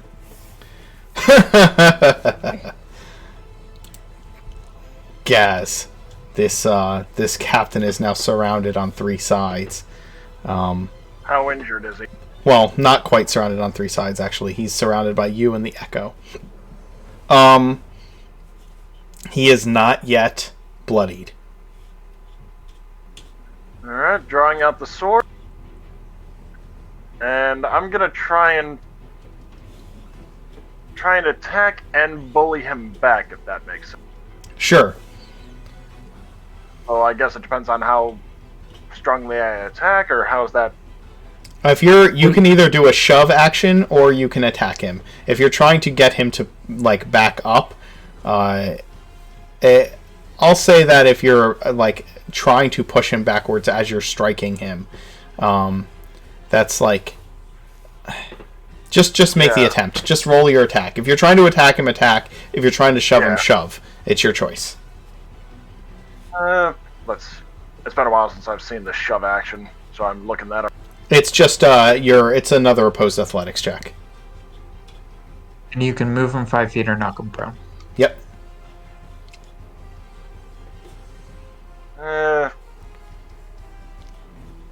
I'll just attack that. Okay. You make 2 attacks. The first one he deflects with his axe. The second one hits, dealing 6 slashing damage to him.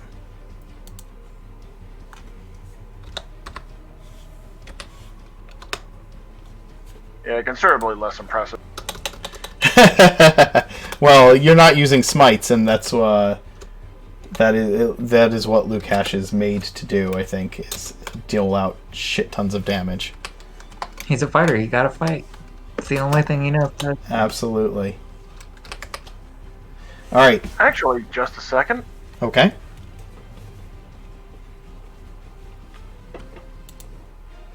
There we go. The next time you hit with a melee weapon attack during this spell's duration, your attack deals an extra 1d6 psychic damage. It must make a wisdom saving throw or be frightened of you until the spell ends. So that's 8 damage. Right. And he also has to make a wisdom save. Which we've established is not their forte. But this time he's fine. He rolls a 23. Damn. And we will go to the top of the round, and he will call something. Oh, arrows. What's that? Arrows. Yes, I will have arrows land all about you, all about the deck of the ship. But now you call for arrows, but the only ones left on the ship deck are your men, who are now swinging across and starting to move down into the hatch. Well, they're on the deck of the ship. They'll await your orders, but they are moving onto the deck of the ship. Try and get some of the fires out from the side. Okay. If you don't have a target to attack. And we go to the top of the round. The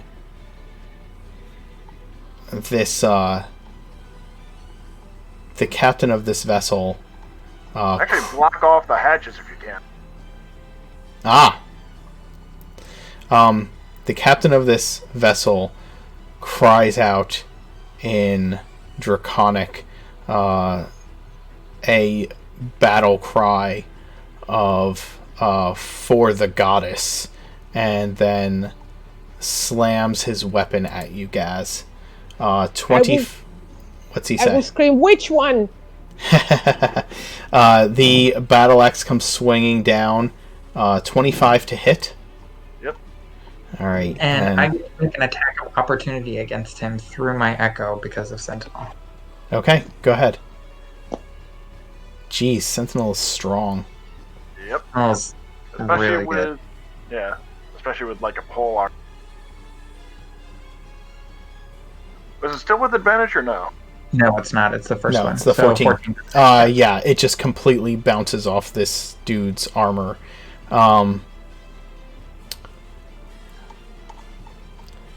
He is going to also and what was the damage? Yeah, I will let you know in a second. He is using he is using a smite. Okay. Branding smite upon you. It doesn't you are You have to make a. There you go. Yeah, he uses Branding Smite on you. The attack deals an extra 2d6 radiant damage. So that's going to be a total of 19 slashing damage against you, 8 of which is radiant. And then he makes a second strike with his blade. That one, though, is only a 13 to hit. Yay. Alright. And I'm going to ask that as soon as he finishes his attack, we are going to take a short break. I will be right back. Sorry for the delay, folks. It's okay. Can you just tell us when the break will end? Let's take a. I need to run to the restroom, so if we'll just take a restroom break here. And how long do you need? More than a couple minutes? No, I just like to know so that you're not like waiting Maybe around. back Sure. by 8 o'clock? Yeah, sure. Oh, Yeah, fine. that works. 5 minute. We're gonna take a 5-minute break. We'll be back in 5. Cool. All right.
Thanks for hanging out, chat. We are back. All right. Let's see. We left off with this battle against the Dragonborn vessel. And it is your turn, Sparks. Did he took his turn? Did he attack? Yes, right? He attacked. Okay, yeah. And the ship fires at Card's vessel. It's going to absolutely hit, and you see that Card's vessel is beginning to list slightly to one side as one of the. So the ship has these huge sits on top of these. The main part of the ship is in the water, and then there's these almost like these outrigger secondary hulls on the outskirts that also sit in the water, almost like a seaplane's landing gear for the water also sits in it, and you see one of those kind of collapse into the water, and it begins to tip slightly to one side. I have a lore question. Sure. Because the Dragonborn are born with the knowledge of the language and they can speak. Do they also come ingrained with the name of gods and the culture, or that's not a thing? You were not raised in the culture, so you do not know it. You learned Draconic.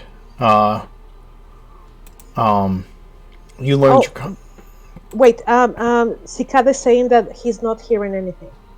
Oh, I'm sorry. Not hearing anything at all? I don't know why the audio is playing. I'm asking. I'm showing that my audio is working.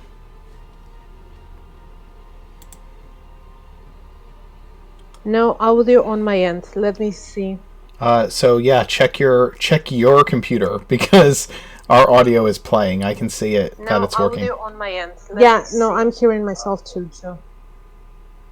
Yeah, might be your equipment, Cicada, because we're live. Our audio is working. Okay.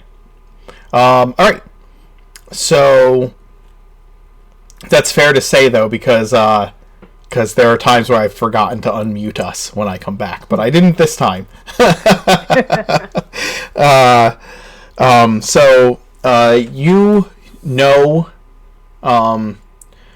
You probably know the language from before you were adopted, okay? Yes. But the culture, you really didn't grow up around it, so you don't know anything about the culture that your family comes from. Okay. Yeah. That's fair. Mm-hmm. So I'm going to use ice knife on him again because Sure, go for it. he's red, so he probably doesn't like the ice. Well, just because he breathed fire doesn't mean he's red. True. He could be gold. Are we able to see what color? The shades of his scales are muddled. A muddled variety of colors. It's not really they're just kind of like a metallic brown and gold and red and kind of just a mix of colors. But he did breathe fire. He did fire. The ice knife does not strike him. But the 12 cold damage, he will have to make a dexterity save, and so will the last pilot. He fails his save. The last pilot also fails his save, and he drops unconscious. Gaz? My save or Oops. Yes, you're safe. Okay, so you are going to take 12 cold damage as well, Gaz. oof. I'm sorry.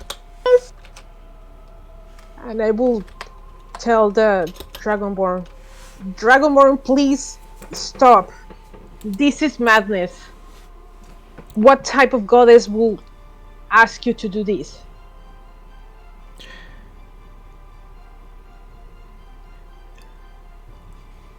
He cries out to you. You know our language, but you know nothing of us? That's why I'm asking.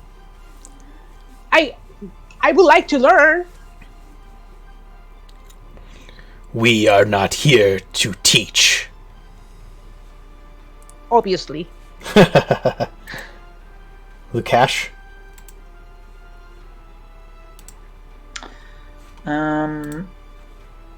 Yeah, I think Flesh and Blood, Lukash is just gonna charge at the captain. Okay.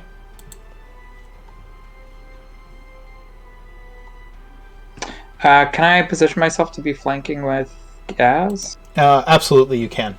Most certainly. Try and take him alive. He could know important information.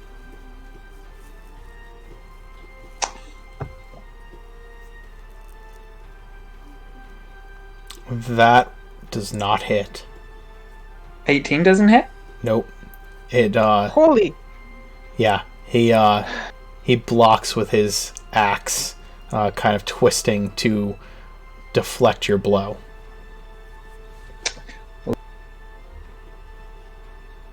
I'll do my best, but this guy's tough. And I'm gonna swing again. Okay. That hits. And he takes another 13 damage. And he is, in fact, tough. Does he look really hurt at all?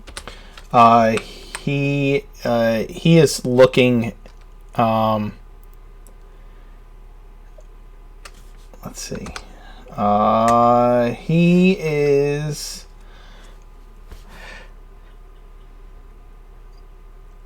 He's looking pretty bad. Not terrible, but he's definitely taken some damage. A lot of damage. But he seems to be holding out against it. Okay. And I'm going to unleash Incarnation and have my Echo attack him as well. Absolutely. And I've used 3 of those. I have 1 left. Yep. That is correct. That will hit. For another 15. Damn.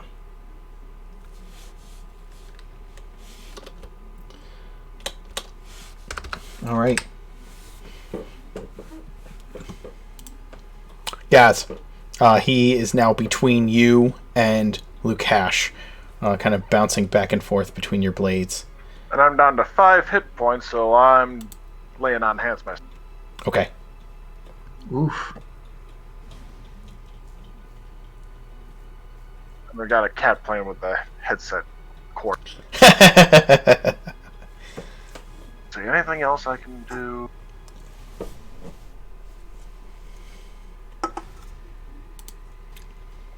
And she's got her claw stuck in my shorts, so just a sec. Urag is restless. Well, Urag's staying with Taupe. I know, I was joking that was your cat. It was being Urag being restless. But let's see. I think I'm gonna transfer Shield of Faith to myself after those hits. Okay. So you're using you're transferring Shield of Faith to yourself as a bonus action, and you're using Lay on Hands as The action. the action. Because I don't think you can use. I think Lay on Hands has to be an action Yeah, no problem. in this edition. Sure. I don't think you can transfer Shield of Faith. You just have Yeah, you just have to. Oh, no, no, yeah, he's I was recasting casting it. on myself. Gotcha. Okay, Yeah. cool. And oh yeah, I can't do dodge because I already acted. You okay, did. That's All right. as he called out for the goddess, and at this point, Lukash, you notice a couple more of the Dragonborn soldiers that you dealt with on the deck are coming up the ladder into this area to try and help their captain. It is getting very cramped in here. It's a 30 by 30, 15 by 15, or it's a 15-foot diameter circle, so it's not very big. And right now, there's kind of Gaz and this captain and you and your Echo, and now 2 other Dragonborns are like pushing their way up into this room. And were the soldiers successful in closing those hatches? The ones down on the sides of the ship? Yeah. They are trying to fire arrows into them, but they would have to... This is a slick vessel. They're trying to figure out how to, like, get down to where those hatches are to close them. And so they're going to have to... Some of the ground troops should go down into the hole. Yeah, then. they are... I'm going to say that Broker and Silver are leading your men down into the hold of the ship now. Makes sense. Yeah, so they're gonna the Dragonborn captain, continuing to notice, Gaz, that you are the one giving orders, is going to continue to attack you with his first strike. I'm going to take an attack of opportunity then. Right, you do get to do that. You know, you can take your sentinel feat and you could just keep shoving it down really, my throat. Really enjoy it? Is that what you were gonna say? Yeah, absolutely. Absolutely, you can. Go ahead and re-roll those ones, man. Dude, you're on fire tonight. Alright, so that's going to be another... Like a fight is where Lukash shines, right? Oh, yeah. Absolutely. So 10 damage. Okay. You do 10 damage to him, and he is going to strike the commander. 18 to hit. Gaz? 18? Yeah, does that miss? Nope. 20. Yep, okay. He misses with his first strike. He attacks with his second, and he's going to miss a second time. And he took that 10 damage in the meantime. Alright, and the 2 that just came up the hatch are going to attack you. One's going to attack your Echo, the other is going to attack you, Spectre. Let's get some attacks here. First attack, 21 to hit your Spectre? Or yep. Spectre's Echo? Okay. So it disappears. The second one is a 25 to hit you. Oof, are they attacking recklessly? No, it criticaled. No. Yeah. So you're you're gonna critical hit no matter what then. Yeah. So you're gonna take 22 points of damage from that critical. That's a spicy meatball. Yeah. Yeah, he gets in hard. And the ship is going to continue to fire at Card's vessel. It hits again. And Card's vessel is not looking good. The men are working to put the fires out, and that is helping. But it is because it's not continuously taking damage from being on fire, but these shot blasts of elemental energies that are coming out of these hatches are focus firing on Card's vessel as the other vessels are staying far enough away to not take it. But his ship is starting to look really in bad shape. Gaz will quickly telepathically go through Urag to have her inform Captain Card to get the ship away. We've disabled their ability to move, right? Good call. Okay. Sparks? Yes. It is your action. Okay, I'm going to stealth. And can I position myself behind the captain? No. There are currently the the captain is currently in between Lukash, Gaz, and Lukash's Echo. And then there's well, two... The Echo's first. What's that? Yeah. Oh, the Echo's not there anymore. So yeah, you can move yourself to where the Echo was. But I'm gonna say that in a room that small without any cover, like you can sneak up to that room, but once you get inside and sneak around and like try to move yourself around behind this guy, like there's really nowhere to hide. You're just in the middle of the room. Okay. You know what I'm saying? Yes. Then what I'm going to do is going to sneak so he doesn't know where I am, and I'm going to use my crossbow on him. Okay, go ahead. You have advantage on the roll because you're shooting from hiding.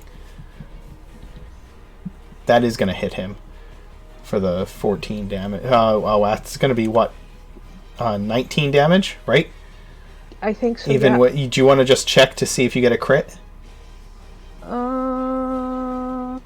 Yeah, well. Yep, I can. Sorry. Okay, so no, it's just the 19 damage. Which, actually, you fire, and it shoots him right in... Goes right through the window, and you hit him right in the eye, and he falls onto his knees, and then forward, without a word. Did I kill him? You did. No! Well, hang on. Lukash gives you a thumbs up over his shoulder. He's very pleased. I screamed no! Oh my god, no! I just wanted to no! I think Gaz has a reaction on his turn, or an action on his turn that he's going to do. So, yeah, I mean, you're not going to take a shot from hiding at a guy with a crossbow and do non-lethal damage, I don't think. So, I don't think you can do non-lethal damage with crossbows.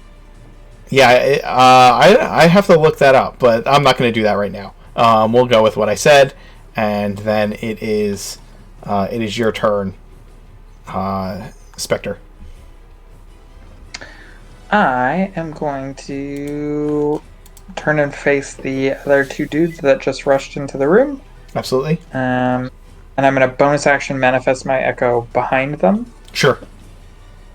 And then the first one I'm going to take a couple of swings at. Okay.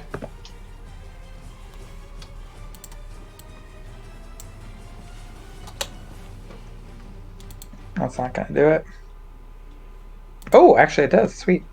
So Yeah. 13. 13.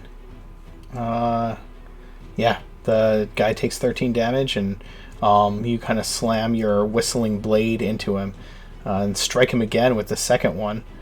Oof. Do a total of 29 damage to him. He's still... these guys are tough, if you recall, and they continue to take... Yeah. They continue to take your blows.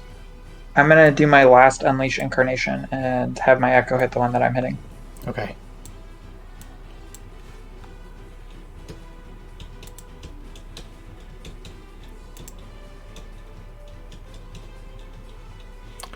Third blow, so that's going to be 29, and then another 13.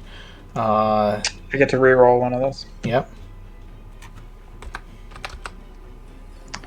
So that's actually going to be 16. Okay, you've taken him down to less than half his hit points with that series of blows. That was 45 damage total. Yes, it was. Jeez Louise. You just like dole it out as you just slam, slash, slice into this dude. One from you, and then your echo, and then you, just continuously working in tandem. And Gaz, in spite of your nearly your injuries and your you kind of look as this captain has fallen in death before you. Is he dead or just mostly dead? What are you trying to do?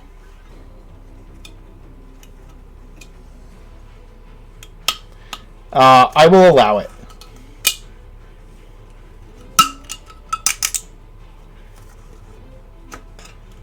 You're gonna Casting ability modifier. So charisma.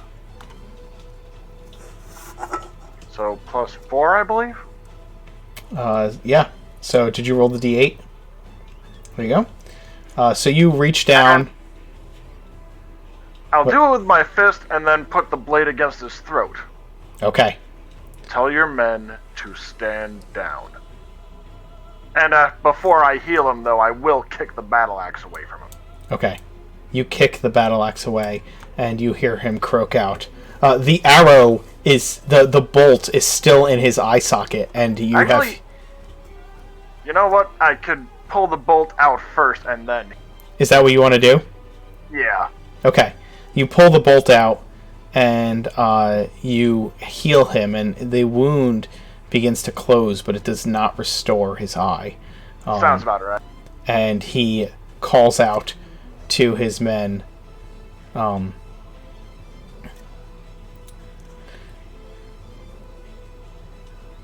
Keep firing upon their vessel.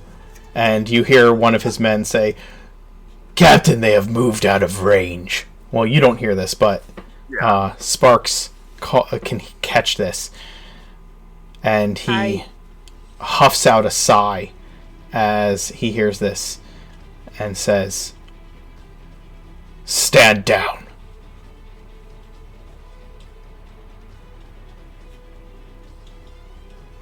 Does Sparks relay all this? Well, guys, he wanted to continue to hit on our vessel, but now that he knows that it's out of reach, he asked his men to stand down. Men, disarm the prison. We have a fancy new toy to play with.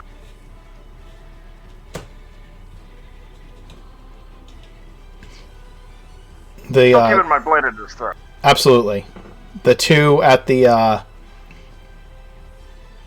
two Dragonborn that are standing facing you, Lukash, kind of look at each other, unsure of what to do. Seeing their captain standing, laying there with the tip of a blade at his throat, and it's not the tip; it's the entire right side of the. They start to lower their weapons. That's a good idea, boys. Maybe you should just put him straight down on the ground and kick him over. I translate that. I Oh, translate that. Sparks lead the way. Actually, me and the captain will lead. Okay. So you're gonna you can still hear the fighting below decks going on. Captain, tell your men below decks to stand down. I'll kind of hoist them over to the ladder. He speaks a word in Draconic, low, under his breath, and then suddenly, when he calls out, his voice booms out extremely loud through to the point where Urog relays to you that what's all that yelling? And he cries out, "We have been taken. Stand down. Our vessel is at a disadvantage." Sparks translates. Yep. Gazragar will say, take the weapons from the prisoner. And you capture the sea serpent. Hell yeah! Damn. So this is gonna be our new headquarters, right? The The windows first. Yeah, I started off strong and then petered out. Lukash just kicked ass all through. Because he didn't spend half the combat trying to make friends with them. crazy Well, it bird. wasn't necessarily trying to make friends. I know, I'm just bugging you. I get it. Yeah. I failed to throw him out, then... yeah, actually, the only attack I made on anyone wasn't all that... Yeah, I mean, like, playing a fighter in a combat situation, there's You're nothing... playing to your strength. Yeah, right? Like, there's nothing simpler. It's the easiest thing in the world. Oh, But yeah. he doesn't have a lot of, like, good skills outside of combat. I mean, you've used some interesting skills outside of combat to, like, track things down and stuff like that. Oh, Or yeah. using an in-combat skill to make an entry. The cheese shop. Yeah, that's true. True. As an aside, as a D&D conversational related aside, as we kind of just kind of picture Gaz and the men of the Legion disarming, kind of commanding the men of the Legion to disarm these troops, and you have that moment, that kind of cinematic moment where the Dragonborn combatants are throwing down their weapons as the Legion kicks them aside and has what is probably their first victory in quite some time. And they you get a sense of a more uplifted morale among the men. And as an aside, I'll say this: I think the Echo Knight, to have a little D&D aside, I think the Echo Knight offers some interesting options that put it on par with things like the Battle Master, where you have lots of different ways of utilizing your class features. Oh yeah, for sure. And offers a lot of battlefield control. Yeah, and I like that. Yeah, definitely. Right? Especially if you have good like attack of opportunity stuff. Like Sentinel with the Echo Knight together is a good combo, because like you can just put your Echo in front of someone that you don't want to move but aren't necessarily ready to like fully engage with yet, and lock them down. Yeah, it's pretty awesome. That's very, very awesome.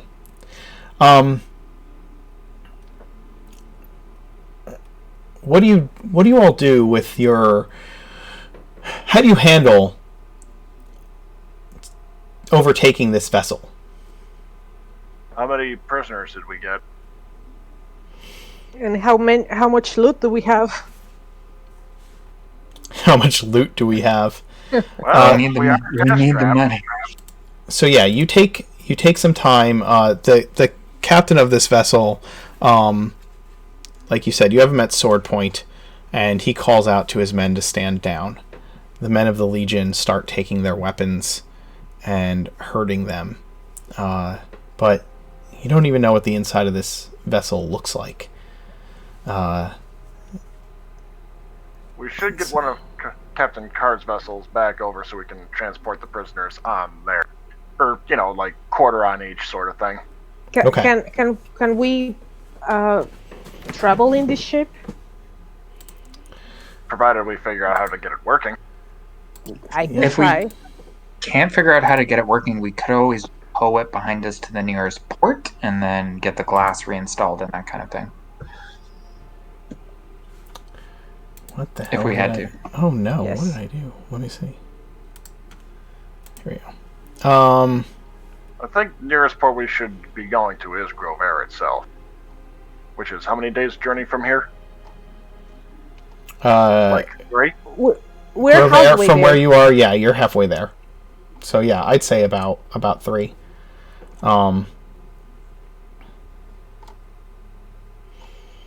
Okay, so you killed 3 of 5 of the crew, right? The 2 pilots and the 3 that came out to attack you.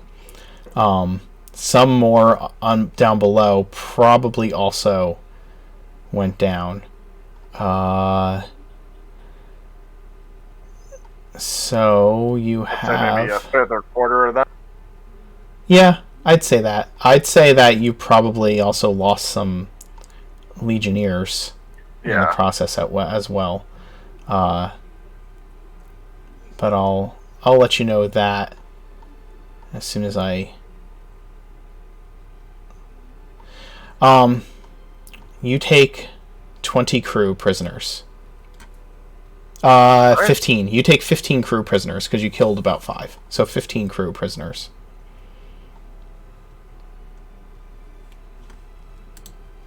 Let's see if I can... Well, I will warn. Including the captain, or What's that? including the captain? Including the captain, yes. I will warn everyone that they can breathe fire. So, just to everyone be We'll on their have to tie guard. rope around their mouths. Yes. Feeding them is going to be a problem. But given that this is the first time Dragonborn have been seen in centuries, and Well- that they were... There's a lot of useful information to be had here. So I'd Oh, say totally. we're feeding. Yeah, definitely. I just mean like when you have to untie the rope to feed them, that might give them the opportunity to breathe fire. Oh, just have someone standing by with a spear in there, spear to there. Yeah, definitely. Yeah, you have an entire crew of ship that always has a weapon on them. And the other thing, guys, is that if they breathe fire, they can only use it once every rest. So they fire once, you can feed them afterwards. Oh, bring them out on deck and make them use it up there, then they're Yep. smart. I like it.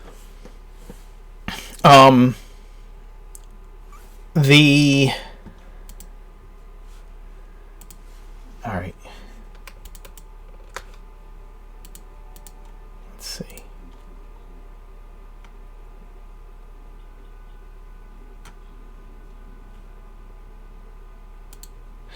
Okay.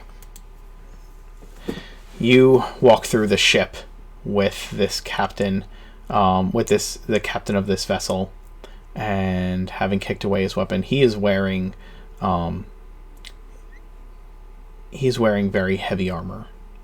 The others are wearing that hide that you saw. This leathery, scaled hide. Their armor you saw had like the skull helms, and they also are covered in. They're decorated with like colorful, huge feathers in places. You gather them up. You disarm them, and you notice that there's not really like any kind of brig or anything on board this ship. However, there's room for there's not much more room than for about 20 crew members on board this. It is a very tight vessel. Compact. Yes. You figure that if you really stretched it, you can probably have 20 crew and maybe 10 passengers on board if you really stretched how much room you used to kind of compartmentalize everybody. What capacity are we with Captain Card ships? Pretty full. Captain Card ships are not meant to carry 300 soldiers all together. They are typically meant as cargo vessels, and he's taken a limited amount of cargo in order to recoup the cost of transporting you to Grovhaire. Yeah. And most of the cargo holds have been like filled with hammocks to continue to transport your men. They've been like, their weight has been stretched to the limit, and he is afraid that with the damage that his vessel has taken, he's going to have to tie off to another one of his ships until they can get it repaired enough that it can sail on its own. You've lost, let me do this.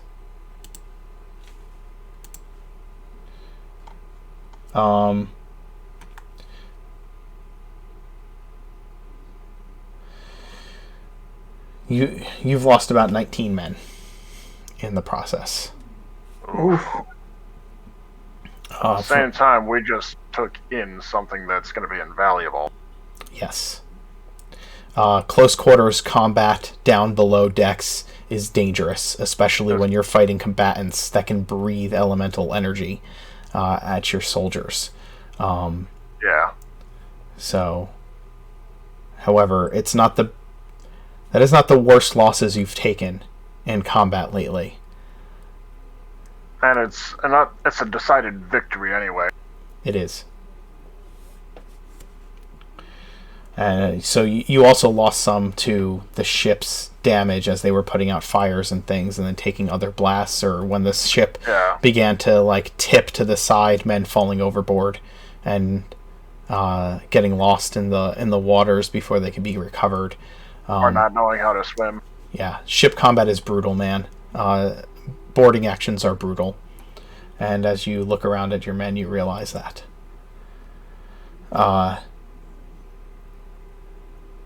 Again, you've taken 15 prisoners.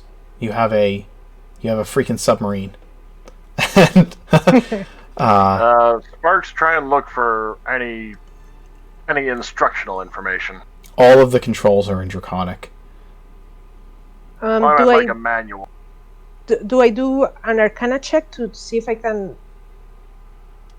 get the keys? I was thinking perception to see if there's Perception? anything nearby that might instruct how to operate.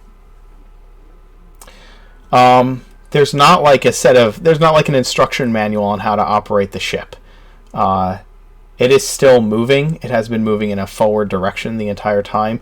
And Sparks, you see that there is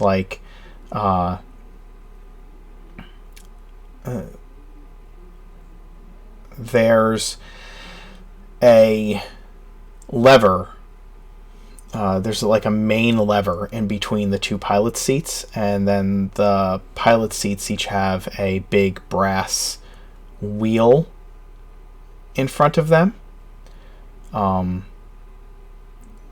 you're not sure what each thing does, right? Everything's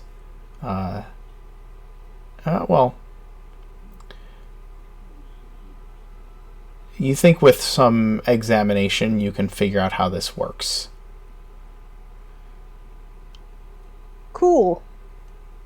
Do I roll for anything? Yeah, I think you're gonna need to I guess it's just gonna be an intelligence check because you don't have any kind of tools or anything like that would assist you. No nautical. Should be with advantage to the broker. Yeah, absolutely. Yes. With advantage with broker. Sure. Okay. Good thing you have advantage, Sparks. Perfect. Okay. You can at least figure out that using these two brass rings, that you believe that those you test them out a little bit, and you believe that they operate the rudders that will turn the ship in different directions. They need to be turned in tandem.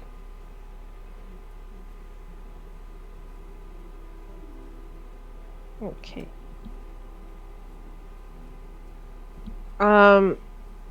What Sparks is also going to do is she's going to quickly translate all the names of all the levers that are over there and put notes if she can. So sure. Anyone else can. You're gonna start trying to put notes all around the ship that they can figure out how to work it. Yes, and all of them with happy faces and inspirational quotes. Of course they are. Why would they not be? All right. what else? What do you guys want to do? You figure out how to get the vessel moving, at least turning in the direction you want it to turn, and it's continuing to push forward. You figure out how to like slow it and everything, but you're not. You figure out enough about it to like rudimentarily get it moving in the direction you want, and figure out what not to touch to make it like descend. Okay, can we bring Cart's vessel near us, tie it down, and make him basically? Can we use this ship to pull Cart's ship that is in bad repair and make him come here and help us steer the ship? My mind. He has his ship. He's already had his like one of his ships maneuver so that it can help support the spade, and has tied it off in that way. He tells you that the wake of that vessel pushing so much water behind it would further damage his ship if he were to tie it behind this thing, and he'd rather have normal sails at his beck and call than something that he doesn't understand, putting his ship at risk. However, he is very intrigued by the vessel and wholeheartedly agrees to come aboard and try and help you figure out how to pilot it. Sparks is Then how about like a V type formation? Well, or maybe like 5 abreast and this one in the middle. Okay, sounds good. That way we're not putting the wake towards. Yeah, sure. You get the for a nice little central command hub.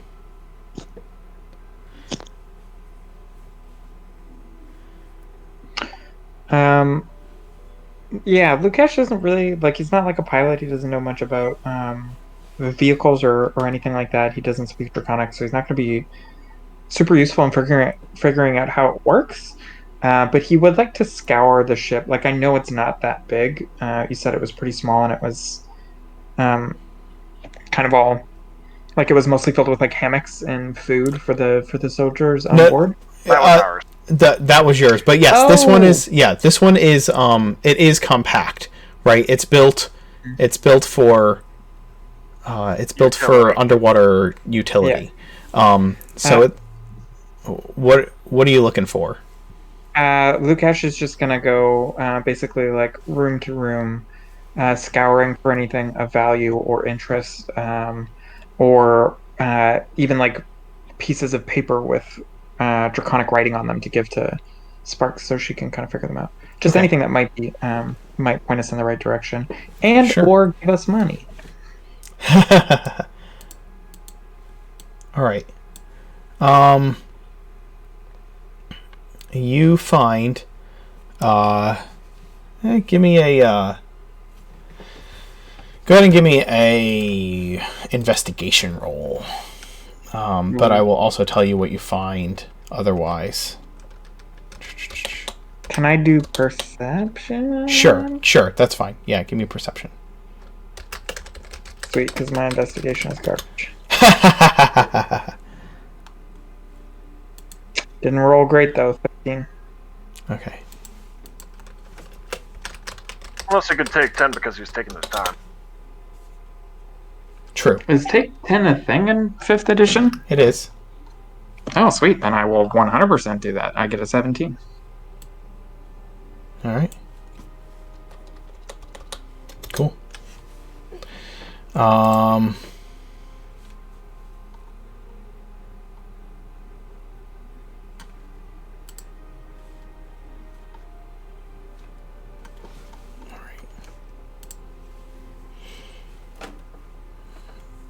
Okay.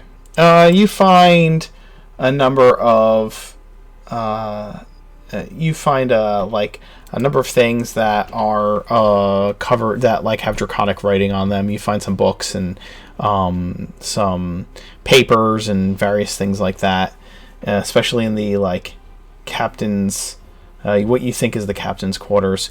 You find about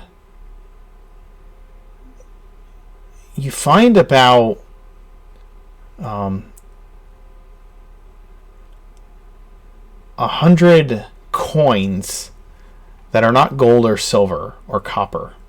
You're not really sure what they are because the mainland Oregon only uses gold, silver, and copper coins. So you're not sure what these are, but they are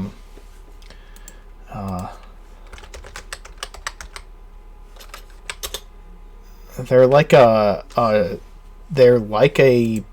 silvery metal but brighter. But you find about 100 of them in the captain's quarters. You find a few others scattered throughout the ship. All told, it's maybe 110 or 112 coins. 112. You find like 112 coins scattered throughout the ship of this kind. Okay, all together? Yeah. Okay. There's a storeroom that's filled with food and water for travel, and you find also like several brown bottles that are corked. We might want to test whether those are a little too potent. Let's see. Yeah, he'll take a sniff. Does it smell like alcohol? Oh yeah, it does. Okay, cool. It does. It smells like alcohol, and it's got like a spicy smell to it almost. It's like Fireball. It's exactly like Fireball. It's Fireball. It's Draconic Fireball.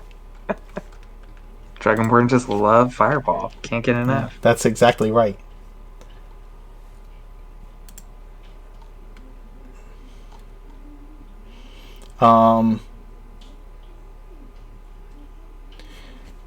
Yeah, and you find axes. There's a storeroom with weapons in it, mostly the axes that they were carrying, and that hide armor that they had on them, kind of stored extra in there, and personal belongings mostly. Otherwise, Is there any armor that's better than hide armor at all that I can? just Or is what that- the captain is wearing. What is he wearing? Some He sort of what's heavy it- armor. Mark, what's he wearing? he is wearing this heavy black plated armor. Ooh, I kind of want that. Okay. Spectre will take the stuff that he found back to the others. Okay. To have them examine it and see if they can make any better sense of it than he can. Sure. And then he's just gonna like hover around the captain and shoot jealous looks at his super sick black armor. Oh yeah, it's super sick. It's the sickest. And he also has that battle axe that you kicked away, which is pretty nice as well. Yeah, because right now Lukash has got splint mail and his armor is not the best. Right.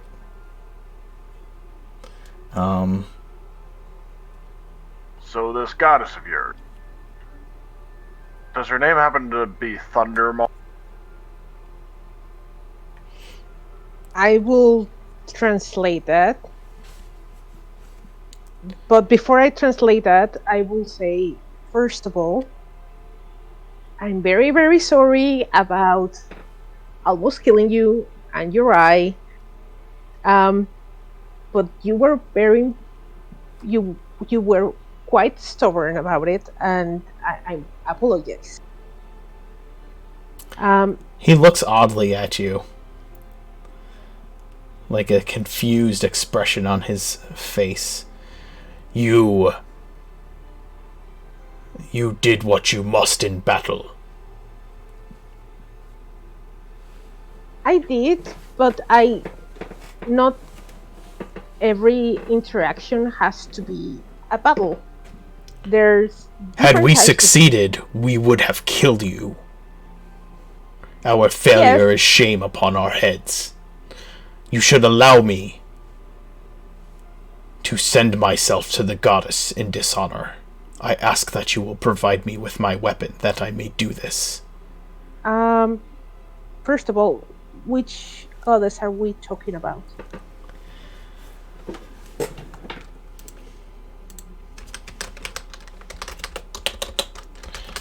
Our goddess, that of the dragonkin. Okay, does she has a color? Does she has a name?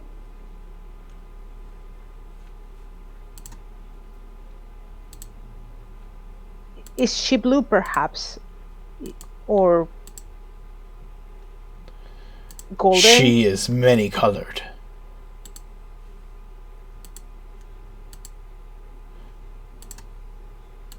Okay, and what's her name? She is the goddess. She so is the one who has birthed the world. She set the dragons on high. She gave us life.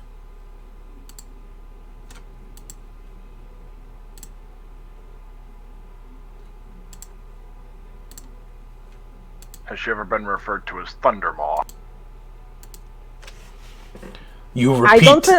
What's that? I don't translate. I won't translate that. Okay. Because he said she's multicolored, and I know that Thundermaw is blue. Right.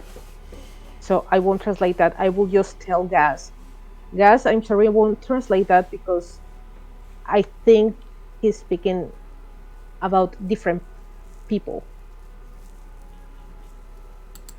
So Thundermaw isn't necessarily engineering all that. No. I know what the sense that I get in from what he's saying is an actual goddess. If what Thundermaw, what she's been doing is very human-like, and he's speaking about birthing the world and giving life to the dragons and Dragon King. So we're talking about different people here.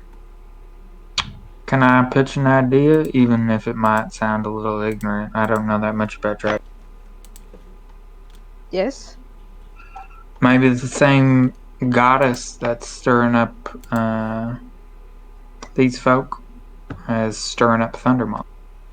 If it's a real goddess, maybe it's a goddess that dragons worship too, not just Dragonborn. Yeah, I think so Possibly. too. Wonder how Agronach's going to take the idea of his guys worshipping a goddess above her. I smile. Probably pretty well, properly in stride knowing him. Why do you care how Agronach takes things? He's a prisoner, not a pet. He was also willing to stand a post. Granted, that was because his own life was on the line too, but he also wasn't willing to screw us over just to serve his god. So there's hope for him. Yeah. You hear, you know that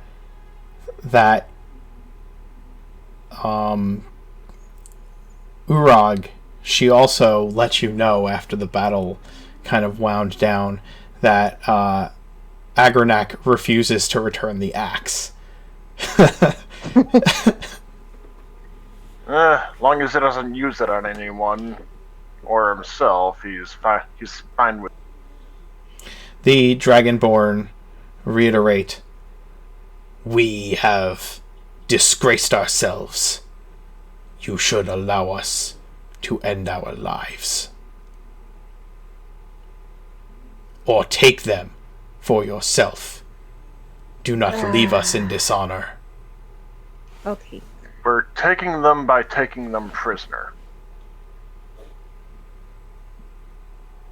I translate that. If you Well, Then you- we are worse than prisoners. We are shamed.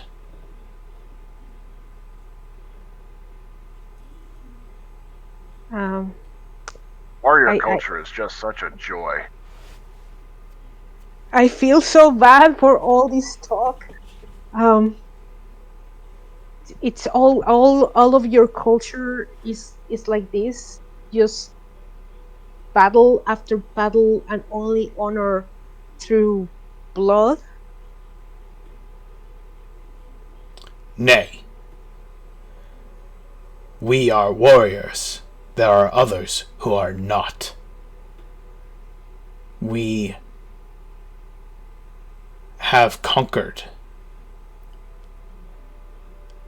But not all are conquerors.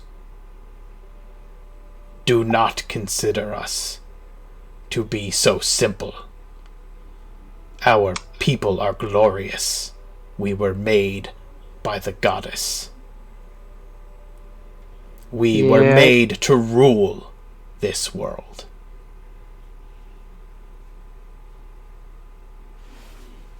How many rulers have been cast down for thinking that exact thought? I translate that.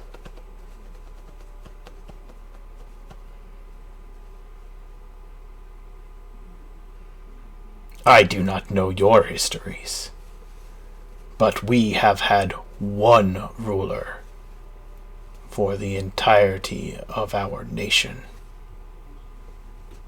The goddess? No, her appointed one. I dare not utter the name of the Emperor in your presence and disgrace it, sullying it with your ears. So a male leader, not female. Well, that's useful information anyway. Don't translate that, Sparks. I will ask him, okay, so you have one goddess and you have one emperor who has been your emperor since the beginning. A question. I know that the dragons used to rule everything. What happened? He hisses when you ask that. No one speaks of the day of cataclysm.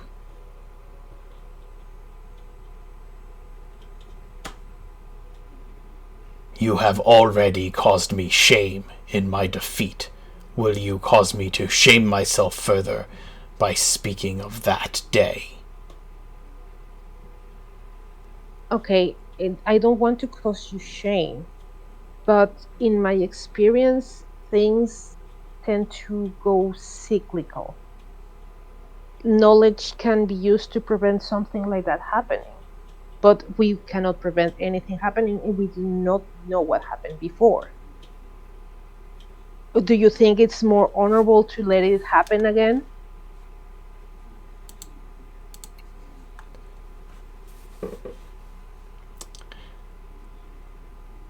I will And I would- not dishonor myself. And that's all he says. Okay. Sparks, you do not recognize the coins, but Card looks at them closely. If you bring them to him. I'm sorry. Yeah, I will. I shouldn't have assumed that. I know you brought him aboard the Dragonborn vessel. I shouldn't have assumed that he would be in the same room as you're interrogating the captain. So I'll let you guys decide when to do that. Well, we might have seen the coins in passing. Sure. I will then ask, okay,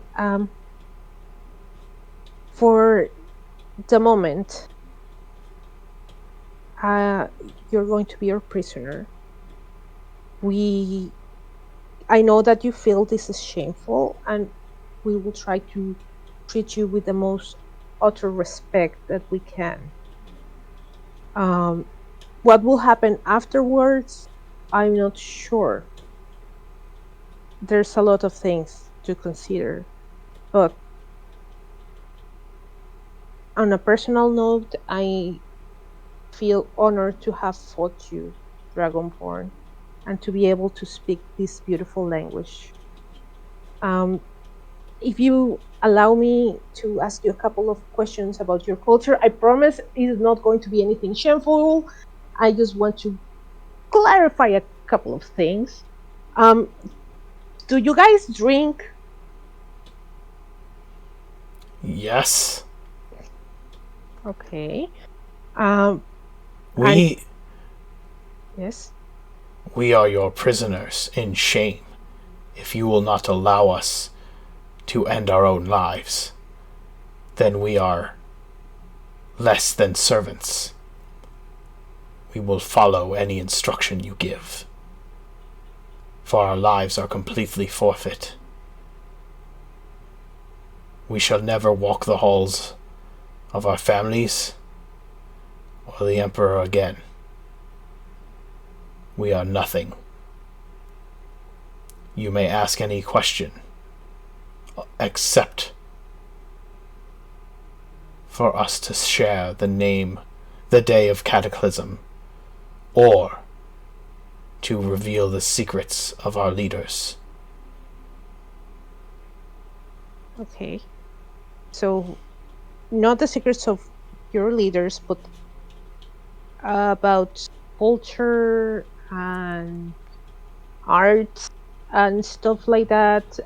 Religion, perhaps. Is that okay?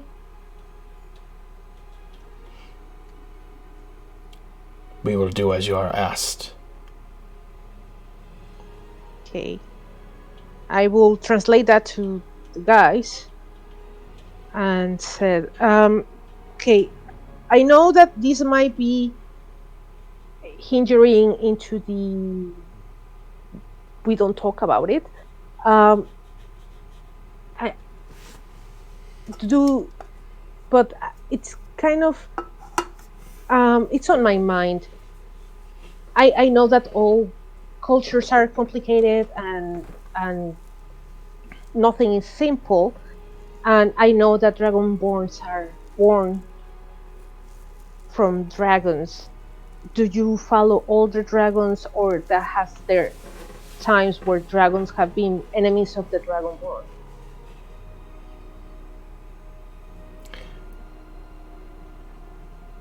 You wish to know of our history. Yes. Please? Pretty please? Smile. Very well. And he'll agree to that. As far as history of the Dragonborn and things like that, I can get you more information. I think it's counterproductive to have you have him lay out the entire history of the Dragonborn at the moment, but I will give you some of that information. And we That's can okay. cross-reference that with the books we've got. Sure. Yes. I will quickly when he said that that they can drink, I will quickly turn to Gas and thumbs up and say, "Guess what, Gas? I think I can drink." Spectre's gonna give you like a really odd look when that happens. Long story, she'll loop you in if she sees fit. Okay, fair enough. Before we continue any further with these people, I know this is ostensibly an interrogation. We're learning things from them. But let's remember that these people, before we captured them, just got finished murdering an entire ship of people. They did. They killed everyone without ever giving them a chance. These people are not your friends. They're not your pets. They're not your allies. They're murderers. and they were planning on murdering us. Keep that in mind. But they might also know critical information. I'm not saying don't talk to them. I'm just saying remember that. No matter how placid they seem, no matter how cooperative, keep that in mind. Remember.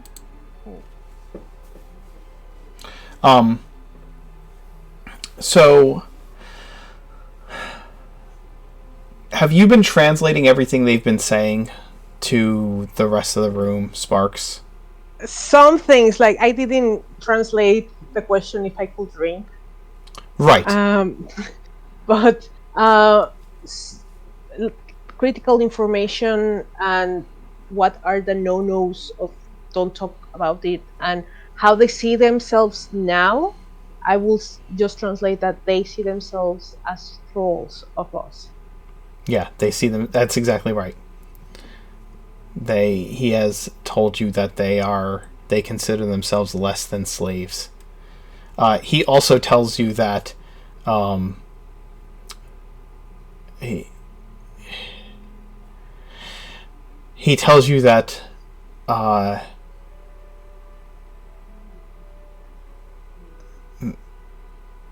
that he cannot sell it. He basically lays out the rules of their prisonership from his perspective. They must obey your every command, except to talk about those things which are culturally known to not be talked about. Right? You don't know what those are, but as you will ask about them, he will tell you that is not something of which he can speak. But he makes it clear that he cannot in any way, shape, or form betray his people, whether it is their plans or in action. But otherwise, if you will not allow them to restore their honor by committing ritual suicide, then they will. Then they are forced to be less than slaves to you. I will just try to clarify when he says that he will not betray his people. Ask him if dragons are also his people. He looks at you like you're asking an obvious question and says, of course. All dragons? All dragons are kin of the Dragonborn. They are Even our leaders. Even we if were they made try to serve them. Okay. Even if they try to kill you, you're fine with that. If a dragon decided to take my life, I would lay it down willingly before its feet, at its very command. I see. Huh. I will translate that because that's kind of important. And Hell of a cult they've got going. yeah. What if a dragon has what if a dragon forsakes the goddess by claiming to be a god or goddess, him or herself? The most ancient ones are as extensions of the goddess. Their words are truth and law.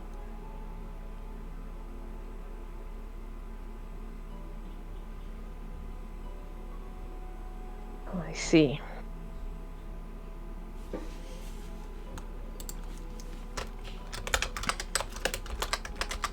Okay, understood. In Yes, I think regards we might have a tiny little problem here. Yeah, they're not going to be really worth anything as prisoners simply because they aren't going to be willing to give up information that would be critical.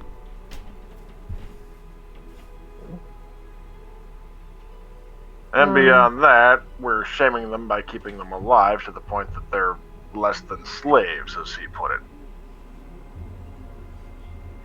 What happens if we bring them to Grovhaire and the tribunal finds them guilty of piracy, I guess, and decides to put them to death? Would that satisfy the shame? I will, before I translate that, I will ask him, why were you attacking cargo ships and merchant ships? There's no honor in killing people that are not warriors, is there?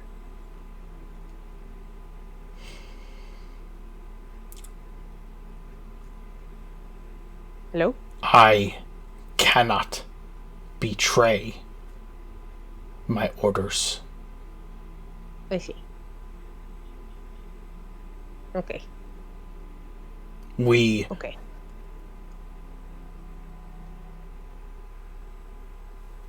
do as we are commanded.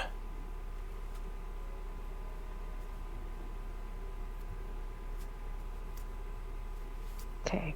After that, I will translate what Gus said. If they will be satisfied by dying in after a tribunal, find them guilty.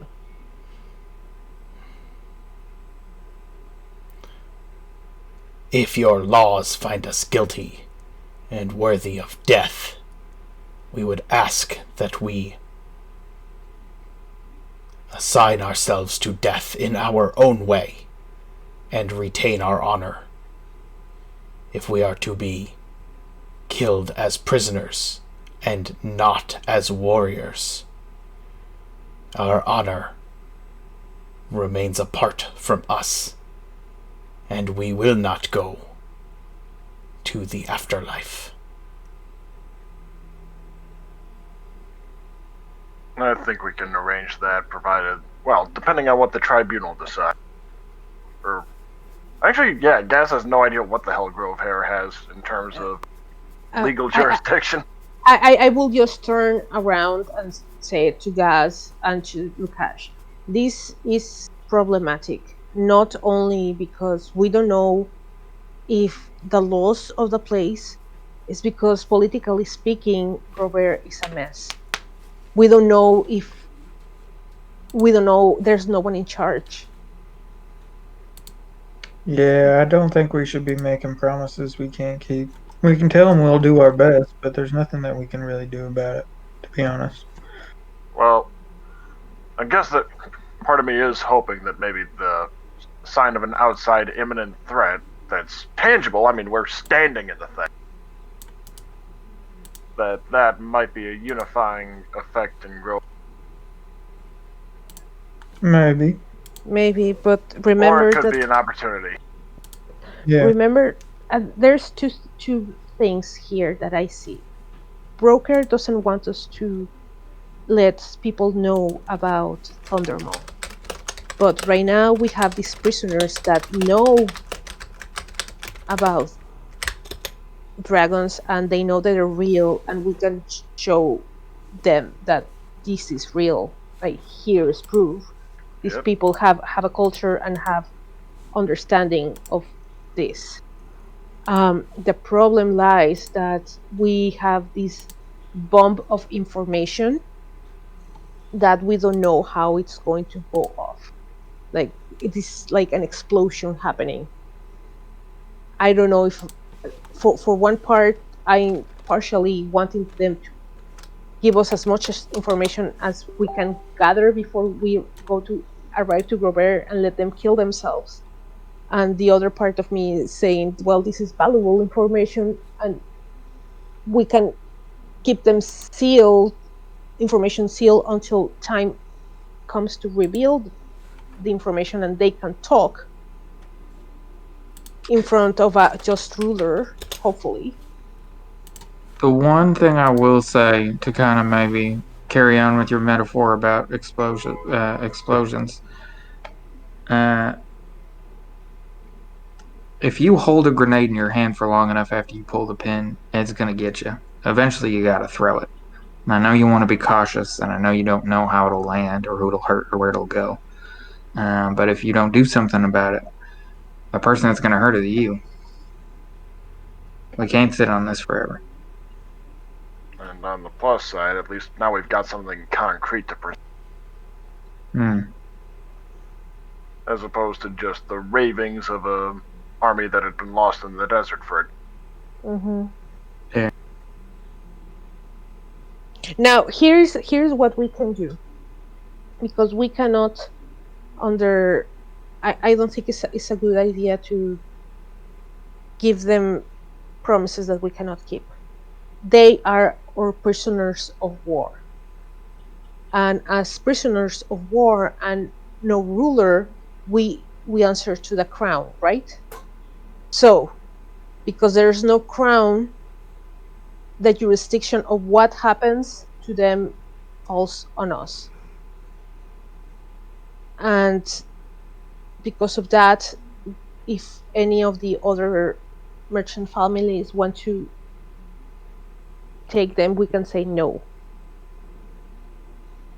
And we can then judge ourselves if we can trial them ourselves. If Does we're that the, yeah, that makes sense. But if we're the ones that are putting them on trial, we don't need a trial. If we're the ones that are deciding, we saw the thing they did, which was try to kill us.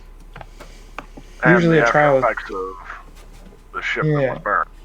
Usually a trial is established, or a trial goes to establish evidence and build your case against them and give them a chance to defend themselves. But we were there when they did the thing. They did it to us. They would likely plead guilty anyway. Would you Yes. have the other captains in the room with you? Like Broker and Silver, would they be here too? Yeah. Yes. Okay.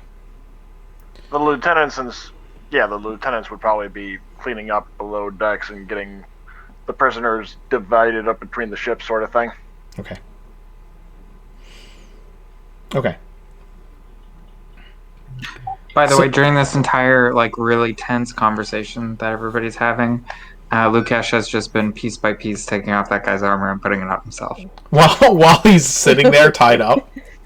I'm just kidding. He's not doing it. Yeah. Well, we like out of character. We can ask him to give you the thing. Yeah, we'll do it later. Wait. Before that, we don't know. We are kind of agreeing of mass suicide, but we don't know what the suicides consist of. Yeah, I don't think we've even agreed on the suicide thing yet. I think we were just kind of talking it over, right? Yes. Yeah. I You can will, ask what, right? Yeah. Silver- I will, yes? Silver would ask if what you're saying is right, and I've never been to Grovhaire, so I don't know what the laws are there, but Join the club. I don't think any of us have, other than Broker. If But, you're quick question. you as the I- commander, I- Gaz, would you commander Gaz, would you preside as the judge in this trial? I think I'd kind of have to. Or we could have all of the captains act as judges as a panel.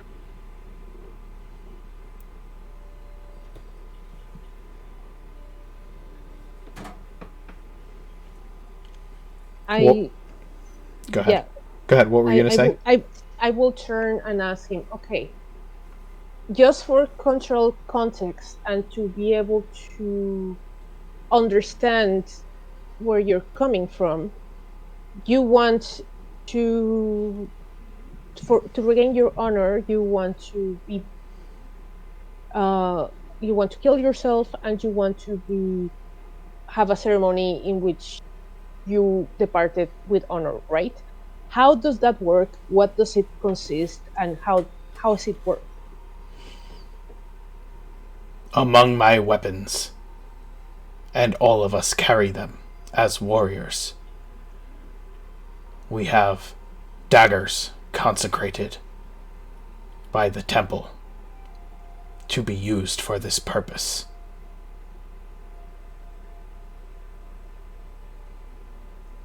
Okay, and after you killed yourselves, is there a protocol for your bodies, or that no longer matters because your soul is now with the goddess.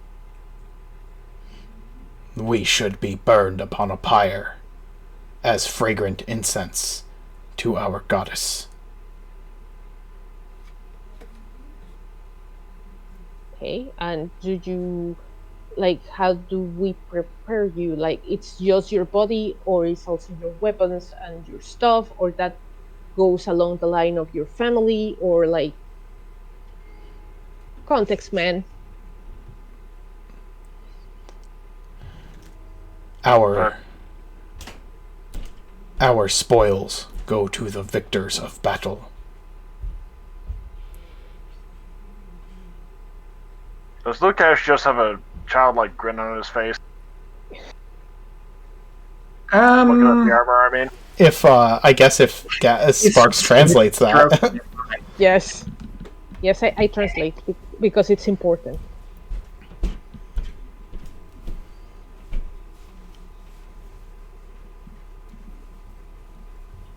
Okay.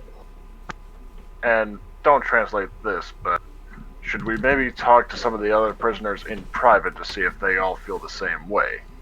I think we should. I think we should just to be sure. But honestly, I doubt that any of them will think differently. We're talking about a culture that has been isolated for 1,000 years, guys.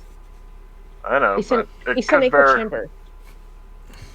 At the same time, there could be some that maybe don't approve of how things are going.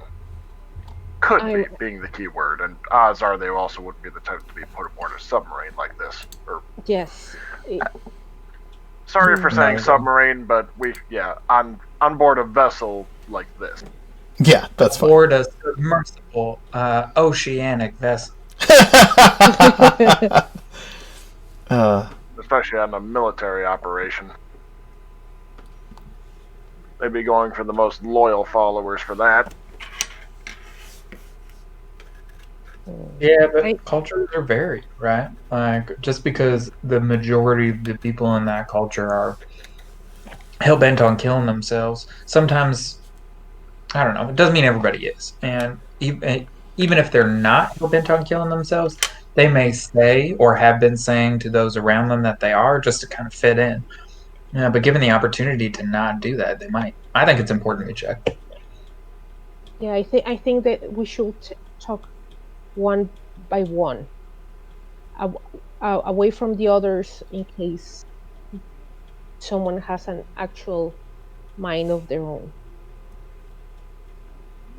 And beyond that, just as a way to make sure something like that could be maybe covered up a little, we'll do it in groups of 3, so to speak. But not let them know that we're doing it in such a way.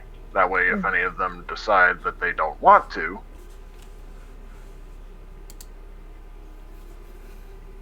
their honor publicly gets maintained. What do you mean by groups of 3? Shouldn't we be doing it one by one? Or that, yeah.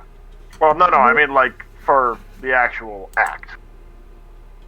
Like, don't just bring them all into a single group to have them commit their...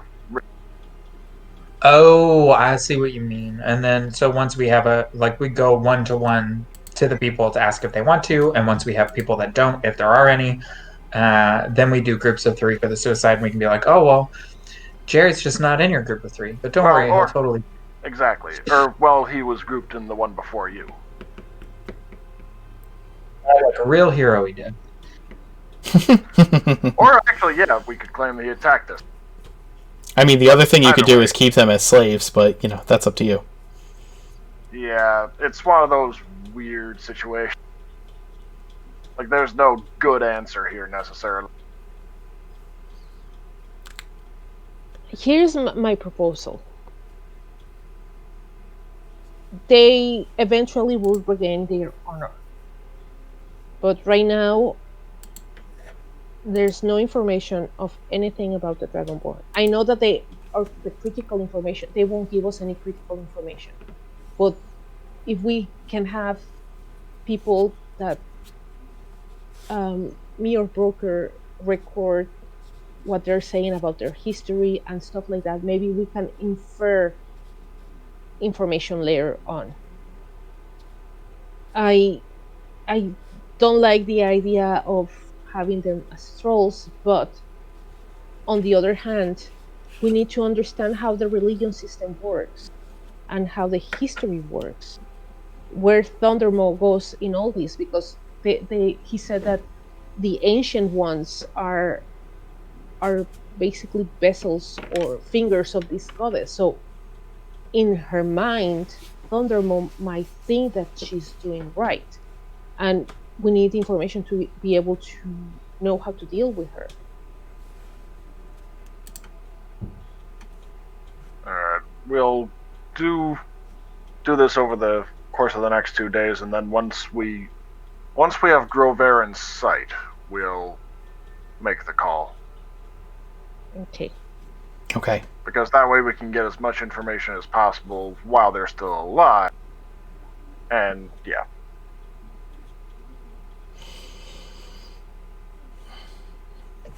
Feels a little mean or underhanded, but Well, it is war.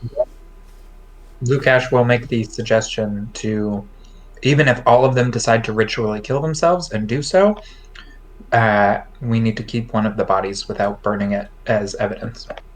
Well, we Agreed. cannot burn. First of all, we cannot burn them here, because they require, according to the ritual, they require fragrance. Do you guys carry fragrance with you? No. Oh, It makes sense for us to No, I take thought them it to was just Grovhaire. incense. Yes, but he said fragrant incense for the goddess. What is that? It's probably going to be something exotic, or not something. well, that you we could carry ask him with for us. clarification. I will do that, but even like that, you want to burn bodies on a ship? Well, beyond that, we do have the multiple that we killed. Their bodies don't need to be burned according to that right, since they died. In battle. That's true. And also, Yeah. you're right. Starting a fire on a ship is a really stupid idea. It's a real bad idea. So yeah, doing it when they're inside of Grovhaire means we can do the pyre on Grovhaire. Yes. And I Hell of a think way to come home for a lot of the men. and I think we should, even if all of them decide to kill themselves, I think we should keep at least one or two, because the moment is going to come in which we have to talk about the dragon to everyone. Agreed. Or Like, possibly one of the groups of 3. yes. And basically we need them at least one or two alive to be able to convince people, even if it's only to show them. I don't like the idea, but Well, at the same we don't time, know. the idea of a ritual suicide is not exactly palatable. But neither is they're basically becoming slaves, so I have an objection to the idea of offering someone the right to choose whether or not they live, making them believe that they have that choice, and then telling them no afterwards. No, I do they not will. like. No, Spectre. They will have the choice. It's not We that have we will. one or two no No, matter what. listen to me. It's not that I will take away their choice. I will just tell them that the choice is there, but they need to finish our contract, basically. And the contract for them is going to finish when we speak to whoever is going to be in charge. After that, after they have exposed what they know, then go ahead, kill yourself. that makes sense, although maybe we should present that to all of them as opposed to the original idea then. Yeah, I think it's So, better. that good way. call. So, let me get this straight. Silver says, you want us to hold their